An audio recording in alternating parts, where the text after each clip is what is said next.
Welcome student. आज हम discuss करने जा रहे हैं सॉल्यूशन। एक क्लास 12 के जो फिजिकल केमिस्ट्री की होती है उसी में एक महत्वपूर्ण चैप्टर है और ये बोर्ड एग्जाम के लिए भी और नीट के लिए भी ये अच्छी चैप्टर होती है। इसमें क्वेश्चन आती है और कॉन्सेप्चुअल भी आते हैं, न्यूमेरिकल क्वेश्चन भी आती है। तो देखो हम डिस्कस करते हैं, तो आप इस डिस्कशन के जुड़े रहिए और आपका जो खुद का जो एनसीईआरटी किताब है वो ओपन कीजिए और अगर नहीं है तो इसका पीडीएफ हम टेलीग्राम चैनल में भेज देंगे, आप उसी से डाउनलोड कीजिए। सॉलिड क्लास और टेलीग्राम चैनल के नेम है, उसमें आप टेलीग्राम में जाइए और सर्च कीजिए, आपको मिल जाएगा। अगर नहीं मिला तो कोई बात नहीं, हम इस वीडियो के डिस्क्रिप्शन में भी आपको और टेलीग्राम चैनल के लिंक दे देंगे, आप वहाँ से भी डाउनलोड कर सकते हैं। तो चलो आज का हम डिस्कस करते हैं सॉल्यूशन होते क्या। देखो सॉल्यूशन मतलब होती है जो मिक्सचर होती है। कैसे मिक्सचर? मान लो कि आप इसमें कुछ शुगर ऐड किया, कहाँ से कहाँ ऐड किया? वाटर में, पानी में, जल में ऐड किया, शुगर ऐड किया। इसके बाद क्या होगा? आपका एक सॉल्यूशन बन जाएगा, शरबत बन जाएगा।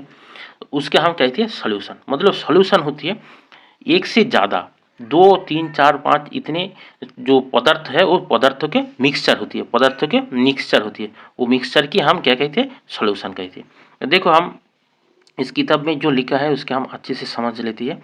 देखिए इसमें एक बात बोला है, बात रहती है जो ब्रास है, ब्रास बोले तो जो कॉपर और जिंक के जो मिक्सचर होती है वो ब्रास होती है। देखो उसका प्रॉपर्टी क्या होती है? जो जर्मन सिल्वर होती है ना, जर्मन सिल्वर कैसे बनती है? कॉपर, जिंक और निकेल, ये तीनों से जर्मन सिल्वर बनती है और ब्रास ये कॉपर और जिंक से बनती है। इसका प्रॉपर्टी अलग होती है। जर्मन सिल्वर की एक प्रॉपर्टी होती है, ब्रास की एक प्रॉपर्टी होती है और ब्रोंज, ब्रोंज जो कॉपर और टीन से मिलते हैं उसका भी अलग प्रॉपर्टी होती है। तो ये होती है सॉल्यूशन। लेकिन देखो इसमें एक बात देखो, ये तीनों क्या है? ये तीनों होती है सॉलिड होती है। क्या होती है? सॉलिड होती है। इन तीनों ही सॉलिड होती है, तो ये भी सॉल्यूशन होती है। और दूसरे देखो आप इन्वायरमेंटल इशू में कोई नाम सुना होगा, जैसे आर्सेनिक कॉन्टामिनेशन है, पानी और जल में, ड्रिंकिंग वाटर में आर्सेनिक है और ड्रिंकिंग वाटर में फ्लोराइड है, ऐसा आप सुना ही होगा। तो देखो उसमें क्या होती है, जब पानी में, वाटर में 1 ppm, ppm क्या होती है ये हम अगले सीखेंगे, आप ये ध्यान रखिए। ppm, जब ppm फ्लोराइड आयन होती है तो वो टूथ के जो डीके होती है, दांत की जो क्षय होती है उसके रोध करती है। और उसके लिमिट जब 1.5 होती है, मतलब ज़्यादा हो जाती है, तो वो टूथ के क्या होती है? फ्लोराइड क्या होती है? पॉइजनस हो जाती है। Become motile and high concentration of fluoride can poisonous, मतलब क्या हो? पॉइजनस होती है, वो हानिकारक होती है। तो इस तरह से सॉल्यूशन बनती है। तो देखो सॉल्यूशन, हमें जो सॉल्यूशन है उसका हमें ध्यान से जानना पड़ेगा, हमारा जो स्वास्थ्य के लिए, हमारा जो केमिकल रिएक्शन जानने के लिए, और डे टू डे हमारा जो यूटी सेल होती है, जो हमें जो आसबाब पत्र होती है उसके हमें इस्तेमाल अच्छे से करने के लिए हमें ये सॉल्यूशन के ध्यान रखना अतीव जरूरी होती है। तो देखो इसके बाद हम देखते हैं सॉल्यूशन क्या क्या होती है। देखो इसमें आती है सॉल्यूशन के टाइप कितने हैं, सॉल्यूशन कितने टाइप का होती है। तो मुख्य तो सॉल्यूशन देखो दो टाइप की होती है, एक होती है होमोजीनियस और एक होती है हेटेरोजीनियस। क्या होती है? हेटेरोजीनियस, हेटेरोजेनियस होती है। सॉल्यूशन इन दोनों टाइप के होती है। तो देखो होमोजेनियस सॉल्यूशन किसके कहती है? होमोजेनियस सॉल्यूशन होती है जो एक से दो और दो से ज़्यादा कंपाउंड का मिक्सचर हो जाती है, दो और दो से ज़्यादा कंपाउंड का कंपोनेंट का मिक्सचर होती है। और ये कंपोनेंट क्या होती है? देखो कंपोनेंट होती है सॉल्यूशन जिससे बना होता है। जैसे देखो हमने देखा था जो कॉपर और जिंक ये लेकर जब ब्रास हुए थे तो उसमें क्या है? दो कंपोनेंट है, एक कॉपर है और एक जिंक है, ये दो कंपोनेंट मिलाकर ब्रास हुआ। इसी तरह से जब हम शुगर और वाटर मिलाकर जब शरबत करते हैं उसमें दो कंपोनेंट होते हैं, एक होती है शुगर और दूसरे होती है वाटर। तो इससे उसके हम कंपोनेंट कहते हैं। तो ये जो दो और तीन कंपोनेंट मिक्स्ड होते हुए जो मिक्सचर बनाते हैं उसके हम होमोजीनियस कहते हैं। और देखो होमोजीनियस सॉल्यूशन की और एक प्रॉपर्टी होती है। देखो आपने जब कोई शरबत पीते हैं तो शरबत में क्या होती है? मान लो कि ये होती है एक शरबत है, तो आप जब इस शरबत के पीते हैं, मान लो आपके पास एक ड्रॉपर है, ड्रॉपर से इस लेवल तक शरबत है, इस लेवल तक शरबत है, तो आप क्या करते हैं? इसमें से आप किसी भी प्लेस से, यहाँ से और यहाँ से और यहाँ से और यहाँ से और यहाँ से शरबत उठा लीजिए ड्रॉपर से और उसके पी लीजिए, टेस्ट कीजिए, तो आपको क्या लगेगा? ये सभी प्लेस के क्या है? ये टेस्ट समान जैसे है, इक्वल है। इसके मतलब क्या है? ये जो सॉल्यूशन है, ये अंदर जो पार्ट है इसके क्या है, इसके कॉम्पोजिशन सेम है, इसके कॉम्पोजिशन सेम है हैं, और प्रॉपर्टी भी सेम है। यही होती है होमोजीनियस मिक्सचर के दो प्रॉपर्टी होती है। तो देखो होमोजीनियस मिक्सचर की क्या प्रॉपर्टी होती है, देखो होमोजीनियस मिक्सचर होती है एक composition and property uniform through out the mixture. Mixture के अंतर्गत वो जो कॉम्पोजिशन एंड प्रॉपर्टी है दोनों सेम है। ये बात हमने देख लिया। मतलब क्या, होमोजीनियस सॉल्यूशन हुआ, होमोजीनियस की दो प्रॉपर्टी हुआ, एक होती है उसका कॉम्पोजिशन और दूसरा होता है उसका प्रॉपर्टी। वो क्या होगा, वो यूनिफॉर्म मतलब सेम होगा। वो जो मिक्सचर है उसके अंदर उसके कॉम्पोजिशन और प्रॉपर्टी सेम होगा। और इसके बाद देखो और एक बात ध्यान देखो, वो होती है देखो जो सॉल्यूशन होते हैं उसमें जो लार्जेस्ट क्वांटिटी होती है, एक के लार्जेस्ट क्वांटिटी होते हैं, जैसे शुगर और वाटर। इसमें क्या है, वाटर के अमाउंट ज़्यादा होती है, शुगर कम होती है। तो ये शुगर क्या होती है, जिसके अमाउंट ज़्यादा होती है उसका हम कहते हैं सॉल्वेंट कहते हैं। क्या कहते हैं, सॉल्वेंट होती है वो। जिसका अमाउंट ज़्यादा होती है वो सॉल्वेंट होती है, और जिसका अमाउंट कम होती है उसका हम क्या कहते हैं, सॉल्यूट कहते हैं। क्या कहते हैं, सॉल्यूट। यहाँ से क्या है, शुगर है हमारा सॉल्यूट होती है। और देखो जब मिक्सचर बनती है तो वो मिक्सचर में कितने नंबर ऑफ कंपोनेंट है। अगर वो मिक्सचर दो कंपोनेंट है उसके हम बाइनरी मिक्सचर कहती है। क्या कहते हैं, बाइनरी। बाइनरी मतलब क्या, दो है। जब दो मिक्सचर बन लेकर हम सोल्यूशन बनाते हैं उसके हम बाइनरी सोल्यूशन कहती है। और हमारा जो कॉन्सेंट्रेशन है ना इस चैप्टर में वो बाइनरी सोल्यूशन के लिए है। हम बाइनरी सोल्यूशन के ज़्यादा और कुछ हम कंसिडर इस चैप्टर में नहीं करेंगे। देखो इसके बाद हम देखते हैं जो कुछ टाइप के जो सॉल्यूशन होती है उस सॉल्यूशन कैसे फॉर्म होते हैं और उसके एग्जांपल हम देख लेते हैं। ये छोटा सा बात है, देखो इसमें देखो सबसे पहले सॉल्यूशन क्या होती है, गैसियस सॉल्यूशन। देखो गैसियस सॉल्यूशन मतलब क्या होती है, इसमें जो सॉल्वेंट होती है उस सॉल्वेंट क्या होगा, गैस होगा। एक बात देखो, सॉल्यूशन के जो दिखते कैसे है, सॉल्यूशन कैसे दिखेगा वो निर्भर करते हैं सॉल्वेंट के नेचर के ऊपर। सॉल्वेंट जैसे होगा सॉल्यूशन भी ऐसे होगा। सॉल्वेंट अगर गैस है तो सॉल्यूशन भी गैस है, सॉल्वेंट लिक्विड है तो सॉल्यूशन भी लिक्विड है, सॉल्वेंट सॉलिड है तो सॉल्यूशन भी सॉलिड है, ऐसे ही होगा। तो देखो इसमें कुछ हम एग्जांपल देख लेती है। सबसे पहले आते हैं गैसियस सॉल्यूशन। मतलब क्या, इसमें सॉल्वेंट क्या होगा, गैस होगा। इन तीनों देखो गैस है, और इसमें जब सॉल्यूट गैस होती है तो क्या होते हैं, उसके एग्जाम्पल क्या होते हैं, ऑक्सीजन एंड नाइट्रोजन की जो मिक्सचर होती है। मतलब क्या, जो हमारा जो बातास है, जो एयर है, वो क्या होती है, वो होती है हमारा एक मिक्सचर बन जाती है। और दूसरे देखो, दूसरे जब लिक्विड आती है गैस के, जब गैस के साथ लिक्विड आती है तो क्या होते हैं, इस क्लोरोफॉर्म और नाइट्रोजन के मिक्सचर। इसमें क्या है, क्लोरोफॉर्म है लिक्विड और नाइट्रोजन है क्या, नाइट्रोजन गैस है। तो ये हो गया लिक्विड और गैस के मिक्सचर। इसके बाद देखो जब सॉलिड मिक्स होती है, सॉलिड क्या होता है, सॉल्यूट होती है, और गैस क्या होती है, सॉल्वेंट होती है। उसके क्या एग्जांपल है, नाइट्रोजन इन कैम्फर। कैम्फर होती है, कर्पूर होती है, और कर्पूर क्या है, सॉलिड है, और गैस क्या है, नाइट्रोजन है। ये हो गया गैस और सॉलिड के सॉल्यूशन है। इसके बाद देखो हम नेक्स्ट एग्जांपल पर आते हैं। इसमें क्या है, देखो ये सॉल्यूशन होते हैं लिक्विड सॉल्यूशन। क्या है, ये लिक्विड सॉल्यूशन। मतलब ये जो सॉल्वेंट है तीनों ही लिक्विड है, और तीनों लिक्विड होती है। और इसमें सॉल्यूट क्या है, पहले गैस लेती है, गैस है, और सॉल्वेंट क्या है, लिक्विड है। इसका एग्जांपल क्या है, डिसॉल्व ऑक्सीजन इन वाटर। देखो जल में जो ऑक्सीजन डिसॉल्व होती है, O2 जो डिसॉल्व होती है जल में, उसी के कारण क्या होती है, जो एक्वेटिक एनिमल है वो एक्वेटिक एनिमल सर्वाइव कर पाती है। वो जो पानी के साथ जब वाटर मिक्स हो जाती है तो उसमें जो ऑक्सीजन होती है वो ऑक्सीजन लेकर ही एक्वेटिक एनिमल जो है वो सर्वाइव कर पाती है। वो जो सॉल्यूशन होती है वो गैस और लिक्विड के सॉल्यूशन होती है। इसके बाद देखो लिक्विड और लिक्विड के सॉल्यूशन है। लिक्विड सॉल्यूशन क्या है, इथेनॉल और वाटर के सॉल्यूशन है। क्योंकि इथेनॉल लिक्विड है और वाटर ये भी लिक्विड है, तो इन दोनों क्या होते हैं, लिक्विड और लिक्विड सॉल्यूशन हुआ।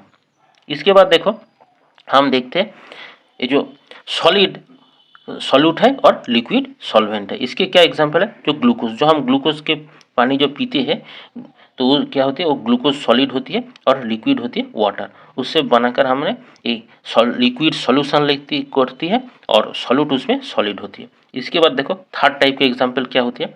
थर्ड टाइप पे एग्जाम्पल में क्या है, थर्ड टाइप में जो सॉल्वेंट है वो सॉलिड है, सॉल्वेंट क्या है, सॉलिड है, और सॉल्यूट क्या है, गैस है। पहले एग्जाम्पल गैस है। गैस जब होती है वो क्या होता है, हाइड्रोजन इन पैलेडियम। इसके एग्जाम्पल क्या है, देखो आपने जब एल्किन और एल्काइन डबल बॉन्ड और CC डबल बॉन्ड और CC ट्रिपल बॉन्ड। इसके जब आप हाइड्रोजनेशन करते हैं, मतलब क्या, इसके जब आप हाइड्रोजन ऐड करते हैं तो उसमें जरूरी होती है कुछ कैटालिस्ट ऐड करना है। कैटालिस्ट कौन सा कैटालिस्ट होती है, जैसे पैलाडियम होती है, प्लेटिनम होती है, इस तरह से कुछ कैटालिस्ट ऐड करना पड़ते हैं। उसमें क्या होती है, देखो वो जो मेटल जो है, वो जो प्लेटिनम है और पैलेडियम है, उसमें वो हाइड्रोजन क्या होते हैं, डिजॉल्व होते थे। हाइड्रोजन क्या होते थे, उसमें डिजॉल्व होती है, और डिजॉल्व होने के कारण क्या होते हैं, वो एक सॉल्यूशन बन जाती है, वो एक सॉलिड सॉल्यूशन बन जाती है। तो देखो ये हो गया हमारा सॉलिड सॉल्यूशन की एग्जाम्पल है, और उसमें गैस सॉल्यूट है। तो ये हो गया हमारा एग्जाम्पल। इसके बाद देखो, इसके बाद सॉल्यूशन क्या है, सॉलिड ही है, और सॉल्यूट उसमें क्या है, लिक्विड है। लिक्विड इसमें एग्जांपल क्या है, एमालगम ऑफ मरकरी विद सोडियम। एमालगम मतलब देखो, जो मरकरी के साथ जब कोई भी एलॉय फॉर्म करती है, जो मान लो मरकरी का यहाँ से सोडियम है, किसी भी आयरन भी हो सकती है, तो उसके क्या कहते हैं, एमालगम कहते हैं। जिस एलॉय में मरकरी होती है उसके हम एमालगम कहते हैं। तो ये देखो एमालगम ऑफ मरकरी विद सोडियम, तो सोडियम के साथ जब मरकरी एमालगम फॉर्म करती है, तो इसमें इसमें लिक्विड कौन होती है, मरकरी। आप जानते हैं मरकरी लिक्विड होती है, और सोडियम क्या होती है, सोडियम सॉलिड होती है। तो ये सोडियम सॉलिड है और मरकरी लिक्विड है। तो ये हो गया सॉलिड और लिक्विड का एक सॉल्यूशन है। इसके बाद देखो, जो सॉलिड सॉलिड सॉल्यूशन है, तो उसमें क्या है, कॉपर डिजॉल्व इन गोल्ड। जब देखो हम जब ज्वेलरी बना, जो ज्वेलरी जब बनती है, गोल्ड की जो ज्वेलरी है ना, उसमें प्योर गोल्ड की ज्वेलरी नहीं होती, उसमें कॉपर के मिलावट देना जरूरी होती है, क्योंकि प्योर गोल्ड जो है ना वो बहुत ही सॉफ्ट होती है, उसके हम कोई शेप में रख नहीं सकते, इतनी सॉफ्ट होती है। इसी के कारण उसका हार्डनेस आना जरूरी है, और वो हार्डनेस आने के लिए हमें उसमें कॉपर डालना पड़ता है। तो वो क्या होती है, वो एक सॉल्यूशन बन जाती है, कॉपर और गोल्ड का सॉल्यूशन होता है। और आप पहले भी देखा था, जो ब्रास है और ब्रोंज है, उन दोनों क्या है, कॉपर और जिंक और कॉपर और टिन के मिक्सचर होते हैं, वो भी सॉलिड सॉल्यूशन होती है। देखो हम देखते हैं ये जो एक्सप्रेशन सॉल्यूशन के कॉन्सेंट्रेशन का हम कैसे एक्सप्रेस कर सकते हैं। देखो इसके पहले जाने के पहले हमें देखना होगा ये एक्सप्रेशन सॉल्यूशन के कॉन्सेंट्रेशन के एक्सप्रेशन के जरूरी क्या है, क्यों इसके रिक्वायरमेंट है। देखो जब हम किसी सॉल्यूशन के बोलते हैं वो क्या है, डाइल्यूट है, और किसी के बोलते हैं कॉन्सेंट्रेटेड है, मतलब लघु द्रवण है और घनी द्रवण है। इन दोनों द्रवण के हम जब कॉन्सेंट्रेशन बोलते हैं, तो इसमें भी हम कॉन्सेंट्रेशन ही बताती है और कुछ नहीं, लेकिन एक कितने डाइल्यूट है और कितने कॉन्सेंट्रेटेड है, इससे सॉल्यूट का अमाउंट क्या है, सॉल्वेंट का अमाउंट क्या है, वो हमें एक्सप्रेस करना जरूरी पड़ती है। अगर ये हमारा जो केमिकल एनालिसिस इसके लिए भी और डेली पर्पस के लिए भी। देखो एक बात देखो, आप जब शुगर के साथ जब वाटर के शरबत बनाते हैं, और उसमें मान लीजिए कि आप अदरक रस भी डालते हैं, तो इसमें क्या होती है, ये सब कितने अमाउंट होगा, शुगर कितने हैं, कितने वाटर के साथ कितने शुगर होगा, उसमें कितने अदरक का रस देखो, और ये सब जब हम एक एक परफेक्टली करने के लिए, उस शरबत के स्वादिष्ट बनाने के लिए क्या करना होगा, आपके एक फिक्स्ड अमाउंट ही डालना होगा, ज़्यादा और कम नहीं देना होगा। तो उसमें क्या है, स्वाद के जो परिवर्तन हो जाएगा, वो टेस्ट अच्छा नहीं आएगा। इसी के कारण हमें ये कॉम्पोजिशन सॉल्यूशन की कॉम्पोजिशन हमें जानना जरूरी होती है। और देखो केमिकल एनालिसिस के तो लिए भी ये तो और भी महत्वपूर्ण होते ही है। तो देखो हम इसी से आगे बढ़ते हैं।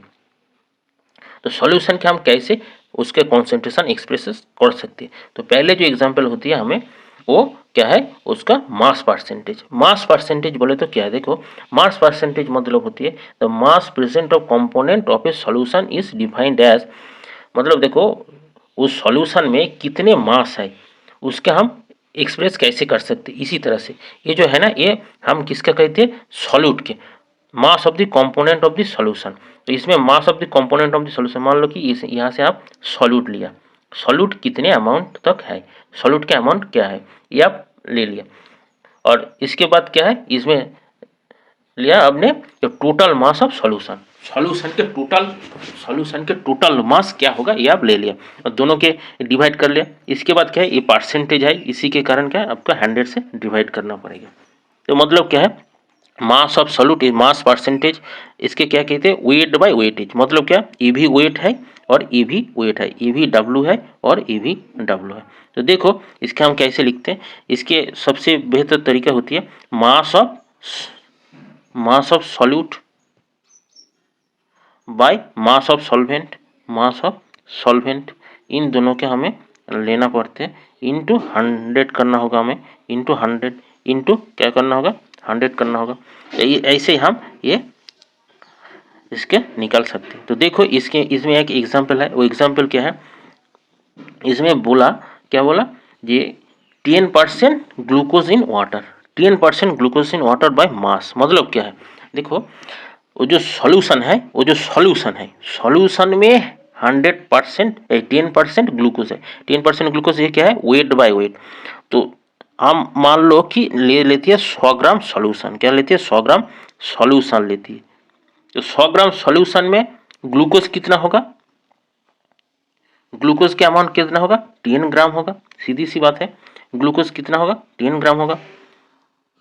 देखो सॉल्यूशन क्या है, सॉल्यूशन के अमाउंट होती है 100 ग्राम, 100 ग्राम, और उसमें ग्लूकोज कितना होगा, ग्लूकोज होगा हमारा क्या है, 10% है, तो 100 ग्राम का 10% क्या होगा, 10 ग्राम होगा। और वाटर क्या कितना होगा, देखो इसमें वाटर कितना होगा, वाटर के अमाउंट कितना होगा, 100 से हमें 100 से क्या करना होगा, हमें 100 से 10 बाद देना होगा, तो वाटर कितना होगा, 100 माइनस 10, मतलब क्या है, 90 ग्राम। तो देखो इसमें बात यह है, जब आप 10% ग्लूकोज सोल्यूशन बनाना चाहते हो तो आपको क्या लेना होगा, आपको 100 ग्राम ग्लूकोज लेना होगा और 90 ग्राम क्या लेना होगा, वाटर लेना होगा, इन दोनों का मिक्स करना, इसके बाद ही आपको जो 100 ग्राम सोल्यूशन बनेगा। ये आप ध्यान रखिए, ये जो 100 ग्राम है ये वाटर नहीं, ये सॉल्यूशन के वेट है, और वाटर के वेट कितना है, 90 ग्राम है, ये आप ध्यान रखिए। इसके बाद आती है वॉल्यूम परसेंटेज। देखो वॉल्यूम परसेंटेज वो भी सेम है, volume of the solute, solute कितना है उसके आप वॉल्यूम ले लीजिए। इसके बाद सॉल्यूशन के टोटल वॉल्यूम क्या है उसका आप डिवाइड कर लीजिए, और डिवाइड का रिजल्ट आए उसके 100 से मल्टीप्लाई कर दीजिए, आपका जो वॉल्यूम परसेंटेज आ जाएगा वो मिलेगा। देखो इसमें क्या है, इसके हम लिखते कैसे, इसके हम लिखते हैं वी बाई वी से, कैसे लिखते हैं, वी बाई वी से, मतलब volume of solute by volume of solution, इन दोनों ही वही है, वॉल्यूम है, इसीलिए ये वी बाई वी हम लिखते हैं। तो देखो इसके बाद क्या होते हैं, इसमें एक बात बोला, क्या बात बोला, ये जो 10% इथेनॉल सॉल्यूशन, 10% इथेनॉल सॉल्यूशन मतलब क्या, ये 10 ml, मान लीजिए कि हम 100 ml इथेनॉल, 100 ml सॉल्यूशन लेती है, तो इस 100 ml सॉल्यूशन में इथेनॉल क्या है, 10% है, 10% मतलब क्या है, वो 10 ml है। और अगर 10 ml इथेनॉल है तो वाटर कितने होगा, 100 से हमें 10 डिडक्शन करना पड़ेगा, बाद देना होगा, तो उसमें क्या मिलेगा हमें, 90 ml है, 90 ml वाटर है, इससे बना हुआ है। तो 10% इथेनॉल सॉल्यूशन मतलब क्या होता है, 10 ml of solution is dissolve in water, water में डिजॉल्व करना है, ऐसे करना है जैसे total volume of solution will be 100 ml। अगर आपका टोटल वॉल्यूम सॉल्यूशन के 100 ml रखना है, उसमें इथेनॉल 10 ml है, तो आपको वाटर कितने लेना पड़ेगा, 90 ml, 90 ml लेना होगा, ये बात है।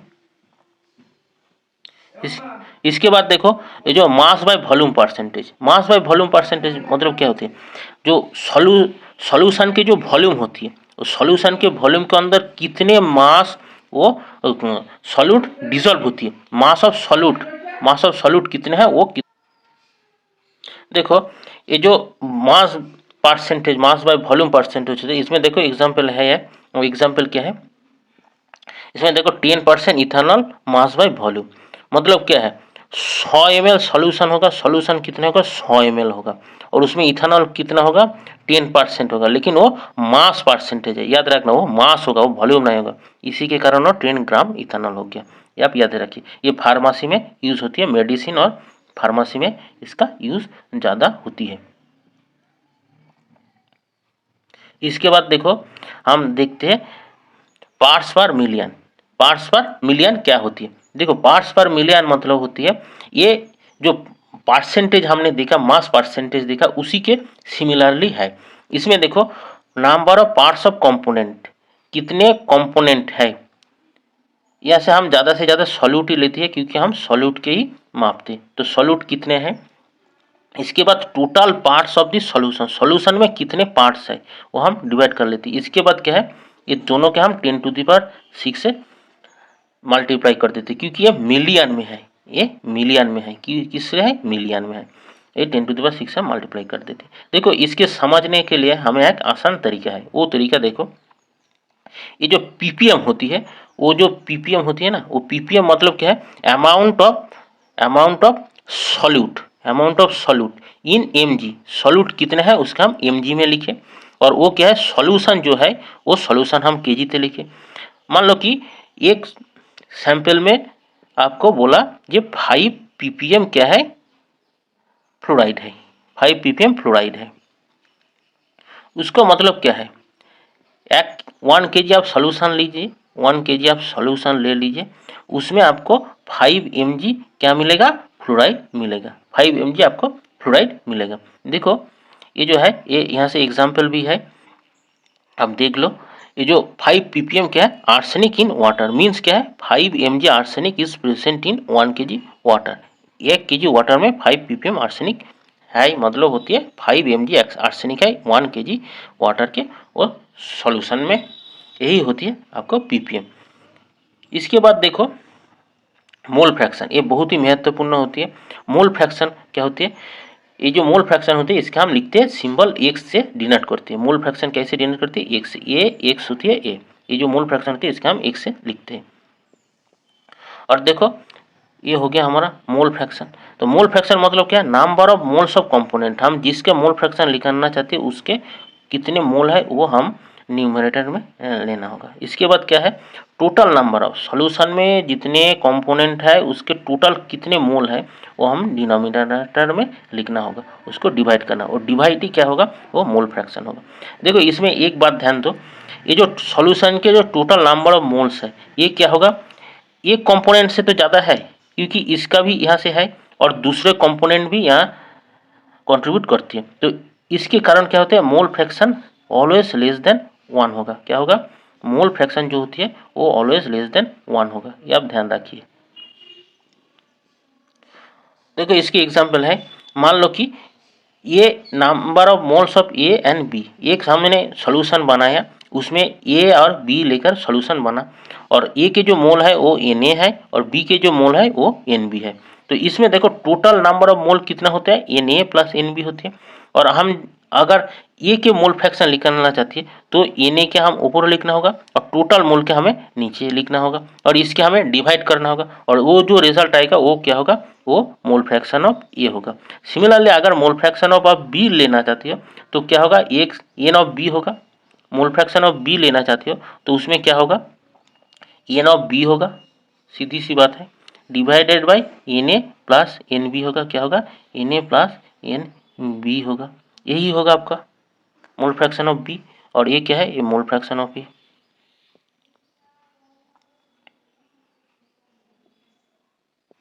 और ये देखो इसमें अगर 2 से ज़्यादा कंपोनेंट है तब हम क्या करना है, ऊपर हम जिस कंपोनेंट के मोल फ्रैक्शन निकालना चाहते हैं वो ऊपर में है, उसके बाद टोटल नंबर, मान लो कि इसमें आई नंबर ऑफ कंपोनेंट है तो इसमें क्या है, N1 N2 N3 N4 ऐसे कर करके हमें Ni अवधि करना। अगर i इक्वल टू 5 है तो इसमें 5 कंपोनेंट के ऐड करना है, i इक्वल टू अगर 6 है तो हमें 6 कंपोनेंट के मोल का ऐड करना है यहाँ से, ऐसे हमें ये मोल फ्रैक्शन निकालना पड़ता है, और ये बहुत ही एसेंशियल होती है। और एक बात देखो, एक बात यहाँ से ध्यान दो, जो टोटल मोल फ्रैक्शन, जो सॉल्यूशन के जो कंपोनेंट है उसके जो टोटल मोल फ्रैक्शन होते हैं उसके साम एक आती है, साम करके हमें एक मिलते हैं। जैसे यहाँ से क्या है, ये नंबर ऑफ कंपोनेंट है तो उसके मोल फ्रैक्शन क्या है, 1 के लिए 1 कंपोनेंट के लिए 1, सेकेंड कंपोनेंट के x2, थर्ड कंपोनेंट के लिए x3, ऐसे ith कंपोनेंट के लिए xi, और टोटल जो मोल फ्रैक्शन होगा वो i होगा। जैसे इस सॉल्यूशन में क्या है, देखो इसमें क्या है, इसमें a और b दोनों है, तो इन दोनों के जो मोल फ्रैक्शन होती है xa प्लस क्या होती है, xb होती है, तो इन दोनों के जो हम सम करते हैं हमें क्या मिलते हैं, 1 होती है, ये आप याद रखिए। देखो हम आगे बढ़ते हैं, आगे क्या है, एक न्यूमेरिकल एग्जांपल है, इसके हम देख लेते हैं क्या है। देखो ये एग्जांपल बोलते हैं जो calculate mole fraction of ethylene glycol, ethylene glycol के जो संकेत है वो क्या होते हैं, C2H6O2 होती है, ये इथिलीन ग्लाइकोल होती है। तो देखो इसमें बोला क्या है, ये सॉल्यूशन में कितने अमाउंट है, 20% इथिलीन ग्लाइकोल बाय मास है, मतलब क्या है, हम अगर 100 ग्राम जब सॉल्यूशन लेती है तो उसमें 20% ये क्या होती है, ये इथिलीन ग्लाइकोल है। तो देखो इसमें क्या होती है, हम ये यहाँ से देखो 100 ग्राम हम सॉल्यूशन लिया, ये 100 ग्राम सॉल्यूशन लिया, 100 ग्राम सॉल्यूशन लिया, इसमें क्या है इथिलीन ग्लाइकोल है 20 ग्राम, क्योंकि इसमें इसका परसेंटेज कितना है 20%। तो रेसिड्यू कितना होगा, ये बाँचा क्या है 80 ग्राम, वो 80 ग्राम क्या है वाटर होगा। तो 100 ग्राम सॉल्यूशन में 20 ग्राम इथिलीन ग्लाइकोल और 80 ग्राम क्या है वाटर है, ये हमें मिल गया। इसके बाद देखो हमें क्या करना है, हमें निकालना है मोल फ्रैक्शन। क्या निकालना है, मोल फ्रैक्शन। तो मोल फ्रैक्शन निकालने के लिए हमें क्या करना होगा, हमें करना होगा मोलर मास निकालना होगा, किसका, इथिलीन ग्लाइकोल के भी और वाटर के भी। देखिए इथिलीन ग्लाइकोल के मोलर मास क्या होगा, देखो 12 इंटू 2, मतलब क्या इसमें कार्बन क्या है 2 है, और एक कार्बन के वेट मॉलिकुलर वेट कितने होते हैं 12 होती है, इसी के कारण ये 12 इंटू 2 हो गया। इसके बाद हाइड्रोजन है कितना है 6 है, एक हाइड्रोजन के वेट है कितना है 1 है, तो 6 है तो इंटू 6 हो गया। ऑक्सीजन है, ऑक्सीजन के कितने हैं 16 है, और 2 है, इसी के कारण ये 16 इंटू 2 हो गया। टोटल हो गया 62 ग्राम हो गया, और ये किसका वेट है, एक मोल के वेट है, इसी के कारण ये मोल इनवर्स आया। इसके बाद देखो, इसके बाद क्या है, तो हमें देखा इथिलीन ग्लाइकोल के वेट कितना है 20 ग्राम है, उसका मोल क्या है 62 ग्राम मोल इनवर्स हो गया। तो हमें क्या निकालना होगा, हमें मोल्स कितने नंबर ऑफ मोल्स है। अगर मोल्स हमें निकालना है तो मोल्स निकालने की एक फॉर्मूला होती है W/M। ये क्या है, ये होती है W होती है, 20 ग्राम जो है ये W है, ये W है, 20 ग्राम W है, और जो मोलर मास आ रही है ये M है। तो W/M करे तो क्या है, हो गया 20/62, ये हो गया हमारा 0.322 इतने मोल हो गया, किसका है, ये इथिलीन ग्लाइकोल के है। इसके बाद देखो वाटर है, वाटर के वेट कितना है, वाटर है हमारा 80 ग्राम, 80 ग्राम, और वाटर के मोलर मास हमें निकालना होगा, और वाटर के मॉलिक्यूलर वेट कितने होते हैं। वाटर में क्या होते हैं, वाटर के होती है H2O, तो मतलब 2 हाइड्रोजन होते हैं, एक ऑक्सीजन होते हैं, 2 हाइड्रोजन की होती है क्या 1 इंटू 2 होती है, और एक हाइड्रोजन है इसके लिए 16 होती है, और ये कुल मिलाकर क्या हो गया 18 हो गया। इसके कारण क्या होगा, ये 80 ग्राम है, W इसका 80 है और M इसका 18 है, इसी के कारण ये डिवाइड हो गया, तो क्या रिजल्ट क्या है 4.444 मोल हो गया। हमें निकालना है इथिलीन ग्लाइकोल के मोल फ्रैक्शन। तो इथिलीन ग्लाइकोल के नंबर ऑफ मोल्स हमें न्यूमरेटर में रखना होगा, और टोटल नंबर ऑफ मोल्स हमें डिनोमिनेटर में रखना होगा। इसके कारण क्या हो, देखो इसके कारण देखो ये जो इथिलीन ग्लाइकोल के मोल्स कितने हैं 0.322, ये ऊपर में आ गया, और जो total number of moles 0.322 plus 4.444 इतने मोल है। ये हमें कैलकुलेट करने के बाद ये इसके हमें मिलते हैं 0.068, ये हमें मोल फ्रैक्शन मिलता है। मोल फ्रैक्शन कोई यूनिट नहीं होती है, मोल फ्रैक्शन यूनिट लेस होती है, क्योंकि ये दोनों मोल के एक रेशियो होती है, इसी के कारण ये यूनिट लेस होती है। और देखो सिमिलरली एक्स के मोल फ्रैक्शन कितने होगा, एक्स के मोल फ्रैक्शन हमें निकालने के लिए हमें एक्स करना होगा, ऊपर में क्या रखना होगा वाटर के मोल फ्रैक्शन निकालने के लिए हमें वाटर के मोल कितना है वो हमें ऊपर में रखना होगा, अर्थात न्यूमरेटर में रखना होगा, और डिनोमिनेटर में टोटल नंबर ऑफ मोल्स, और ये हो गया हमारा ये हो गया 0.932। और इसके दूसरे मेथड में भी हम निकल सकते हैं, क्योंकि हम जानते हैं नंबर ऑफ टोटल मोल, ये क्या होगा मोल फ्रैक्शन की जो सम होती है, जो कंपोनेंट है उसके मोल फ्रैक्शन के सम क्या होती है 1 होती है, ये हम जानते हैं। तो जब हम एक के हम निकाल लेते हैं तो हम दूसरे के कैसे निकाल पाते हैं, x2 equal to 1 minus x1, एक क्या हमें निकाल लिया तो दूसरा हमें ऐसे निकल जाएगा। तो देखो इसमें 1 से 0.60682 जो इसके जो मोल इथिलीन ग्लाइकोल के मोल फ्रैक्शन जब 1 से हम बात देती है तो हमें मिलते हैं 0.932 हो गया, ये हो गया हमारा वाटर के मोल फ्रैक्शन। तो देखो इसके बाद हम नेक्स्ट सेक्शन में आते हैं, इसमें आती है हमारा मोलारिटी। ये बहुत ही महत्वपूर्ण कॉन्सेप्ट है मोलारिटी। मोलारिटी बोले तो क्या है, number of moles of solute, और क्या है divided by volume of solution in litre, ये लीटर ध्यान रखना है, ठीक है। लीटर में सॉल्यूशन वॉल्यूम आएगा सॉल्यूशन को किससे, लीटर से, मिलीलीटर से नहीं है, लीटर से रखना होगा आपको। लीटर में एक मतलब क्या होता है, एक लीटर में कितने नंबर ऑफ सॉल्यूट है, वही हमारा होते हैं मोलारिटी। मोलारिटी मतलब क्या है, number of moles of solute dissolve in 1 litre, 1 litre में कितने सॉल्यूशन होते हैं। और 1 लीटर मतलब क्या है 1 क्यूबिक डेसीमीटर, मतलब 1 dm क्यूब भी होती है, इसकी भी 1 लीटर के बराबर ही होती है। ये 1 DMQ इक्वल टू होती है 1 लीटर होती है। देखिए इसके एग्जाम्पल हम देख लेते हैं। एग्जाम्पल क्या है? For example 0.25 mole litre inverse. Mole litre inverse क्या है? Solution of NaOH। और इसका क्या मोल लीटर इनवर्स, इसका यूनिट मोल है और इसका यूनिट लीटर है। इन दोनों का मिलाकर क्या हो जाएगा? मोल लीटर लीटर इनवर्स हो जाएगा और मोल पर लीटर होगा। इसका यूनिट क्या होगा? मोल लीटर इनवर्स हो जाएगा।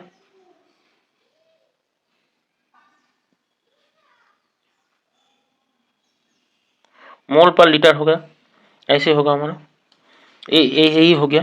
तो देखो फॉर एग्जांपल क्या है? मोल्स पर लीटर है, क्या है? NaOH के सॉल्यूशन है। मतलब क्या? 0.25 मोलर सॉल्यूशन, इसके कहते हैं क्या? मोलारिटी। मोलारिटी जो है वो सॉल्यूशन के कहते हैं मोलार सॉल्यूशन। क्या कहते हैं? मोलार। ये आप ध्यान रखिए, जो मोलारिटी होती है उसके हम मोलार सॉल्यूशन कहते हैं। और हम लिखते हैं कैसे? कैपिटल M द्वारा। कैसे लिखते हैं? Capital M। ये आप ध्यान रखिए। जब किसी सॉल्यूशन में आप देखिए उसमें मेंशन है क्या? उसमें मेंशन है 10 ml, 10 लिखा है, उसके बाद ये लिखा है ऐसे मोलार। इसके मतलब क्या होती है? जब किसी सॉल्यूशन में ये लिखा होता है 10 m, मतलब क्या है? उसका जो सॉल्यूशन होती है 1 लीटर सॉल्यूशन में, वो जो जिसका सॉल्यूशन है वो सॉल्यूट 10 मोलर है, 10 मोल है। उसका परिमाण क्या है? सॉल्यूट का अमाउंट उसमें क्या है? 1 लीटर सॉल्यूशन में 10 मोल होती है। जैसे यहाँ से देखो ये 0.25 मोल लीटर में। तो NaOH में क्या होते हैं? इतने mole 0.25 mole of NaOH has been dissolved in 1 litre. मतलब 1 लीटर में इतने अमाउंट ऑफ NaOH है, इतने mole amount of NaOH 1 litre solution में है। यही होती है हमारा मोलार सॉल्यूशन। तो हम मोलार सॉल्यूशन के लिए एक न्यूमेरिकल प्रॉब्लम यह है, हम देख लेती है। देखो न्यूमेरिकल प्रॉब्लम में क्या बोला?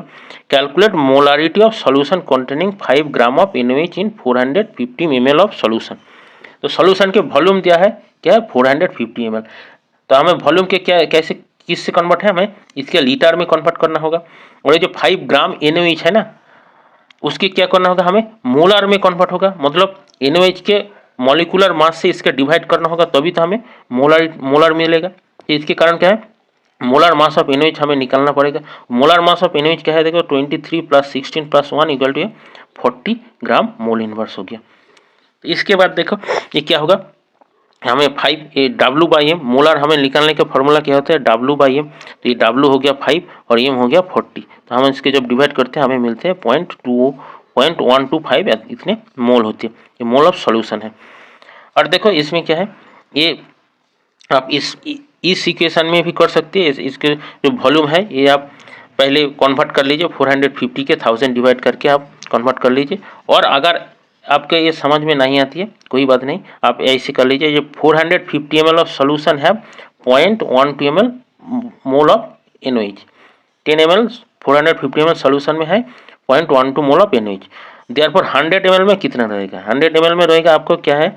जो 450 ml डिवाइड नीचे चला जाएगा और 0.125 बाई 450 इंटू 1000 ये होगा। तो इसके बाद आपका ये हो जाएगा। तो यही हो गया आपका जो इक्वेशन होती है। ऐसे आप सॉल्व कर सकते हैं इसको।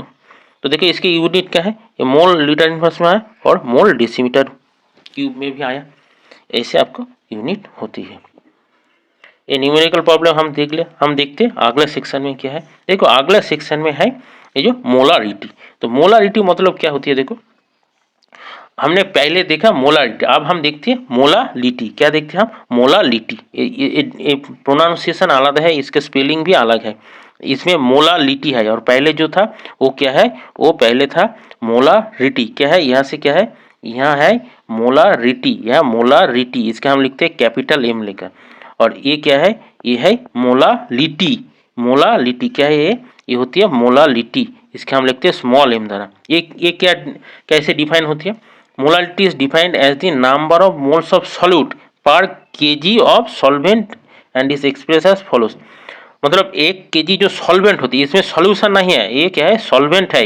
1 kg सॉल्वेंट में कितने अमाउंट ऑफ सॉल्यूट है, और वो भी वेट में है, मोल्स, वो मोल्स में है। जो सॉल्यूट होगा उसका मोल्स होगा और जो सॉल्वेंट है वो उसका केजी में होगा। और ये सॉल्वेंट है, ये सॉल्यूशन नहीं है। पहले जो हम कॉन्सेंट्रेशन के जो निर्णय करने का जो तरीका था उसमें सॉल्यूशन था, लेकिन इसमें क्या है, ये सॉल्वेंट है, ये आप ध्यान रखिए।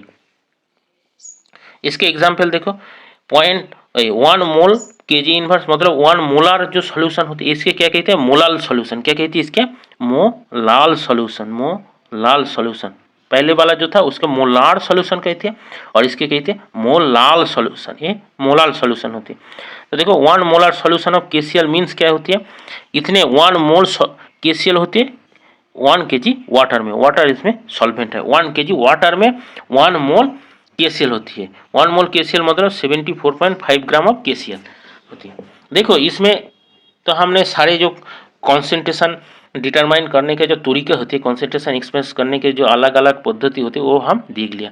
अभी हम एक इम्पोर्टेंट बात पर ध्यान देती है और ये एग्जाम के पर्पज भी आपका जो एमसीक्यू क्वेश्चन है उसके लिए ये बहुत ही महत्वपूर्ण है। देखो उसमें ये क्या लिखा है, उसमें एक बात बोला, जो मास परसेंटेज होती है, जो पीपीएम होती है, जो मोल फ्रैक्शन होती है एंड जो मोलालिटी होती है वो are independent of temperature.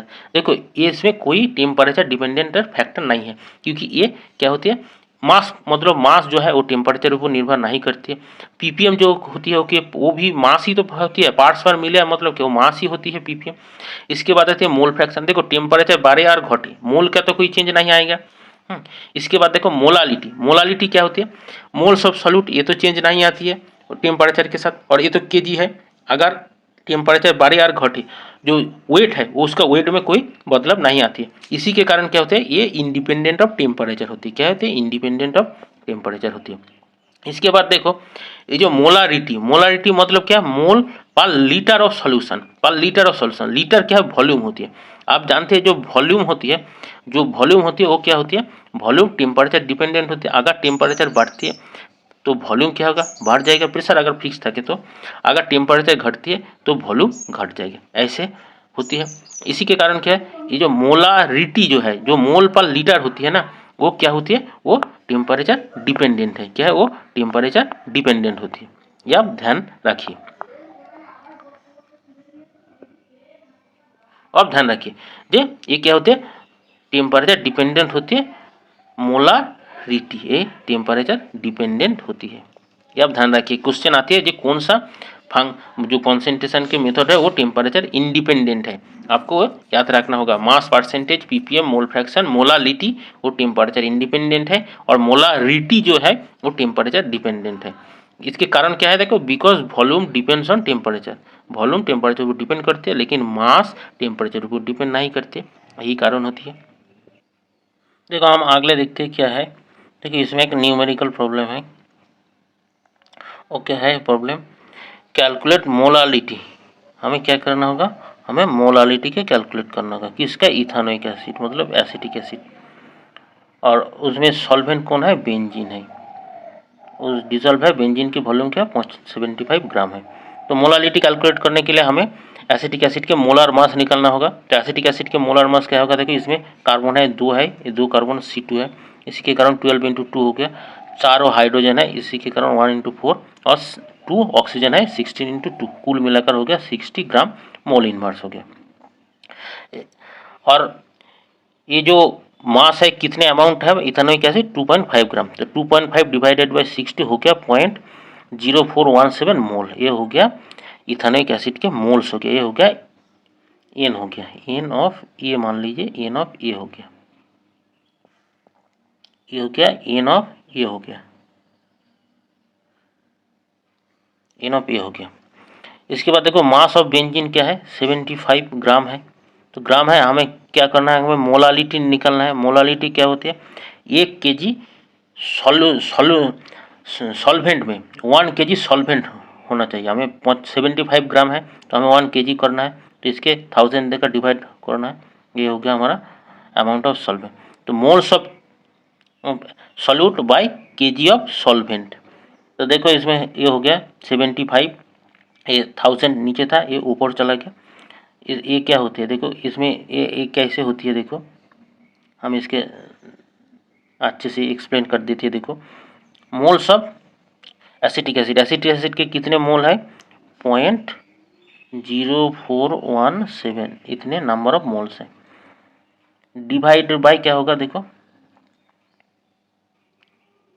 Moles है 0.0417 डिवाइडेड बाय क्या होगा, केजी ऑफ क्या है, KG of solute solvent, KG of solvent 1 KG solvent में इसमें क्या है 75 ग्राम है, 75 ग्राम है। इसके 1000 देकर हमें मल्टीप्लाई करना है और ये 1000 क्या आएगा, ये ऊपर में चला जाएगा, ये ऊपर में चला जाएगा, ये 1000 हो जाएगा।